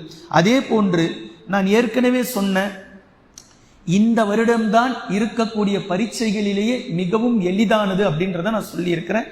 அதற்கு ஏற்றவாறு பதில் கிடைக்கும் இடம் சொல்லி போட்டு, முதல் விஷயம் குர்ஆன், இரண்டாவது ரமலானுடைய தொடர் உரை. இந்த பயான்களை நீங்க தெளிவா கேட்டுட்டு வந்திருந்தீங்கன்னா அதுல உங்களுக்கு பதில் இருக்கு. மூன்றாவது சூரத்து தௌபால பதில் இருக்கு. நான்காவது சூரத்துல் அஹ்ஸாப்ல பதில் இருக்கு. ஐந்தாவது சூரத்துல் ஃபத்ஹ்ல. இந்த 5ஐ மாத்திரமே நீங்கள் தெளிவாக புரட்டினால் இதற்கான பதில்கள், இந்த 9 கேள்விகளுக்கான பதில்கள் கிடைத்துவிடும். பேப்பரா எழுதி கொடுக்கிறவங்க 2 பேப்பர் இருந்தது அப்படின்னா அந்த 2 பேப்பரையும் தயவு செஞ்சு ஸ்டாப்லர் பண்ணுங்க, அல்லது ஒரு சின்ன நூலை கொண்டு 2 பேப்பரையும் ஓட்ட போட்டு கட்டுங்க. இந்த பேப்பர் எங்கேயோ இருக்கு, இன்னொரு பேப்பர் யாருடைய பேப்பர் கீழேயோ போயிடுது, ரொம்ப சிரமமா இருக்கு. அதனால உங்களுடைய பேப்பர்கள் 2 பேப்பர் தனித்தனியாக இருந்தா ஸ்டாப்லர் பண்ணுங்க. கரெக்டான முறையில பேர் எழுதுங்க, உங்களுடைய ஊர் எழுதுங்க, உங்களுடைய கணவன்மார்கள் அல்லது தந்தைமார்கள் பேர் எழுதி கொடுங்க. அல்ஹம்துலில்லாஹ். ஆண்கள் எழுதினால் ஆண்களாக கொண்டு வந்து கொடுங்கள். ஒருவேளை சில நேரத்துல பெண்கள் எழுதிட்டு என்ன செய்யறாங்கன்னா ஆண்கள் பெயரை எழுதுறாங்க. பெண்கள் எழுதிவிட்டு ஆண்களுடைய பெயரை நீங்கள் எழுதுவீர்களேயானால் உங்களுக்கு தெரிந்த ஆண்கள் கிட்ட கொடுத்து ஆண்களையே ஒப்படைக்க சொல்லுங்க. சொல்றது உங்களுக்கு விளங்குதுங்களா? இப்போ பெண்கள் எழுதிட்டு ஆண்கள் கிட்ட நீங்க ஆண்களுடைய பெயரை நீங்க எழுதினீங்க அப்படின்னா நான் அதை ஆண்களுடைய பட்டியல தான் நான் கொண்டுட்டு வருவேன். பெண்கள் எழுதுறீங்க, ஆணுடைய பெயரை எழுதிட்டு பெண்களுடைய பேப்பர்ல வச்சு கொடுக்குறீங்க. இதை நான் என்ன பண்றதுன்னு எனக்கு தெரியல. சோ பெண்கள் எழுதினால் பெண்களுடைய பெயரை எழுதுங்க, கூட சேர்த்து கணவன்மார்கள் தந்தைமார்களுடைய பெயரை எழுதுங்க. மறுபடியும் சொல்றேன். அப்ப ஆண்களுடைய பெயரோட பெண்களுடைய பேப்பர் வந்தா அதை தூக்கி நான் ஆண்களுடைய பேப்பர்ல வைப்பேன். அப்ப ஆண்கள் தனி பெண்கள் தனி ஆலிமாக்கள் தனின்னு சொல்லி போகும்போது நீங்கள் நன்கு எழுதியிருந்து பெண்கள் தரப்புல நீங்க 2வது இடத்துல வருவதற்கான நீங்கள் மதிப்பை வாங்கி இருந்தாலும் ஆண்களோட நான் சேர்க்கும் போது நீங்க 3வது 4வது இடத்துக்கு போக வாய்ப்பு இருக்கு. நான் ஒன்றும் பண்ண முடியாது அதுல. சோ நீ யார் எழுதுறீங்களோ அந்த பேரை எழுதுங்க தயவு செஞ்சு. இந்த முறைகளை இன்ஷா அல்லாஹ் நீங்கள் தெளிவோடு அதை சரி செய்து கொள்ளுங்கள். அல்லாஹு தஆலா பொருந்திக் கொள்வான். கேள்விகளை நேற்று காலையே நான் சொல்லிவிட்டேன், அதற்கான விளக்கத்தை நான் கொடுத்து விட்டேன். இன்று சனிக்கிழமை, ஞாயிறு, திங்கள், செவ்வாய் இரவு வரைக்கும் உங்களுக்கு நேரம் இருக்கின்றது. இன்ஷா அல்லாஹ் செவ்வாய் இரவு இதே போன்று பயான் முடிந்ததற்கு பின்னால் அல்லது முடிவதற்குள்ளாக உங்களுடைய பதில்களை வெளியூரில் இருந்து எழுதுபவர்கள் வாட்ஸ்அப் உடைய எண்ணிற்கு, நேரில் எழுதி கொடுப்பவர்கள் பேப்பராக உங்களுடைய பதில்களை விடைகளை இன்ஷா அல்லாஹ் செவ்வாய்க்கிழமை இரவுக்குள்ளாக கொண்டு வந்து கொடுத்து விடுங்கள். அல்ஹம்துலில்லாஹ், இதற்கான வெகுமதி, உங்களுக்கான முயற்சி அல்லாஹு தஆலா நாளை மறுமை நாளையில் நிறைவாக வழங்குவான். இங்கு உங்களை ஊக்கப்படுத்துவதற்காக இங்கு என்ன முடிகின்றதோ அதை இன்ஷா அல்லாஹ் கொடுப்போம். இது இலக்கு அல்ல, உங்களை ஊக்கப்படுத்துவதற்கான ஒரு ஊக்க பரிசுகள். அல்லாஹ் உங்களுடைய தியாகங்களை பொருந்திக் கொள்ளட்டும். குர்ஆனும் கையுமாக நீங்கள் இருக்க வேண்டும் என்பதே இந்த பரீட்சைக்கு பின்னால் இருக்கக்கூடிய மிகப்பெரிய நோக்கம். இல்முகளை நீங்கள் எடுக்க வேண்டும், குர்ஆனிலிருந்து கல்வியை நீங்கள் தெரிந்தாக வேண்டும் என்பதே இதற்கான நோக்கம். அல்லாஹு தஆலா நம் அத்தனை நபர்களையும் பொருந்திக் கொள்வானாக. வாஹிர் தஅவானா அல்ஹம்துலில்லாஹி ரப்பில் ஆலமீன். அஸ்ஸலாமு அலைக்கும் வரஹ்மத்துல்லாஹி வபரகாத்துஹு. 4வது கேள்வி முதல் உரையில் விடுபட்டு விட்டது. நபி ஸல்லல்லாஹு அலைஹி வஸல்லம் அவர்களின் மனைவிமார்களுக்கு அல்லாஹ் செய்யும் உபதேசம். இதை குர்ஆன்லயே அல்லாஹு தஆலா நபிமார்களுடைய மனைவிமார்கள் எப்படி இருக்க வேண்டும், எப்படி நடந்து கொள்ள வேண்டும் என்று அல்லாஹு தஆலா பேசுகிறான். எங்க எப்படி பேசுகிறான்றதை பார்த்து அந்த சூரா பேரு, அந்த வசனத்தினுடைய எண்ணோடு என்ன பேசுகிறான்றதை சேர்த்து எழுதுங்க. சில பேர் என்ன செய்றீங்க அப்படின்னா, வெறும் வசனத்தினுடைய எண்ணை மட்டும் போட்டுட்டு கடந்து போறீங்க. அதாவது அதனுடைய பொருள் என்னன்னா, நீங்க எடுத்து பார்த்துக்குங்கன்னு அர்த்தம். புரியுதுங்களா? ஆயத்து சூறாவினுடைய அத்தியாயத்தினுடைய நம்பரை போட்டுட்டு வசனத்தினுடைய எண்ணை போட்டுட்டு பதில் முடிஞ்சதுன்னு கடந்து போறீங்க. இல்லை, நான் எடுத்து பார்க்கறது இருக்கட்டும், நீங்க என்ன எடுத்து பார்த்தீங்கன்னு எனக்கு தெரியணும். இல்லை, ஒரே வசனத்துல அல்லாஹ் தஆலா 4 விஷயத்தை பேசி இருக்கிறான். அதுல 3 விஷயம் மனைவிமார்களுக்கு சொல்ல வேண்டிய உபதேசம், ஒரு விஷயம் பொதுவான விஷயம். அப்போ நீங்கள் அந்த 3 கரெக்டா கோட் பண்ணி இந்த வசனத்துல அல்லாஹ் தஆலா இந்த விஷயத்தை பேசுறான்றத அர்த்தம். அதை நீங்கள் தெளிவுபடுத்தி எல்லா கேள்விகளுக்குமே இது பதில் பொருந்தும். சில பேர் வசனத்தை கோட் பண்ணிட்டு போய்கிட்டே இருக்கிறாங்க. நீங்க எடுத்து பார்த்துக்கோங்க, குர்ஆன்ல இருக்கு பாருங்க. நீங்க என்ன பார்த்தீங்கன்றத விளக்கமா நீங்க இன்ஷா அல்லாஹ் எழுதுங்க. இதுதான் பதில்.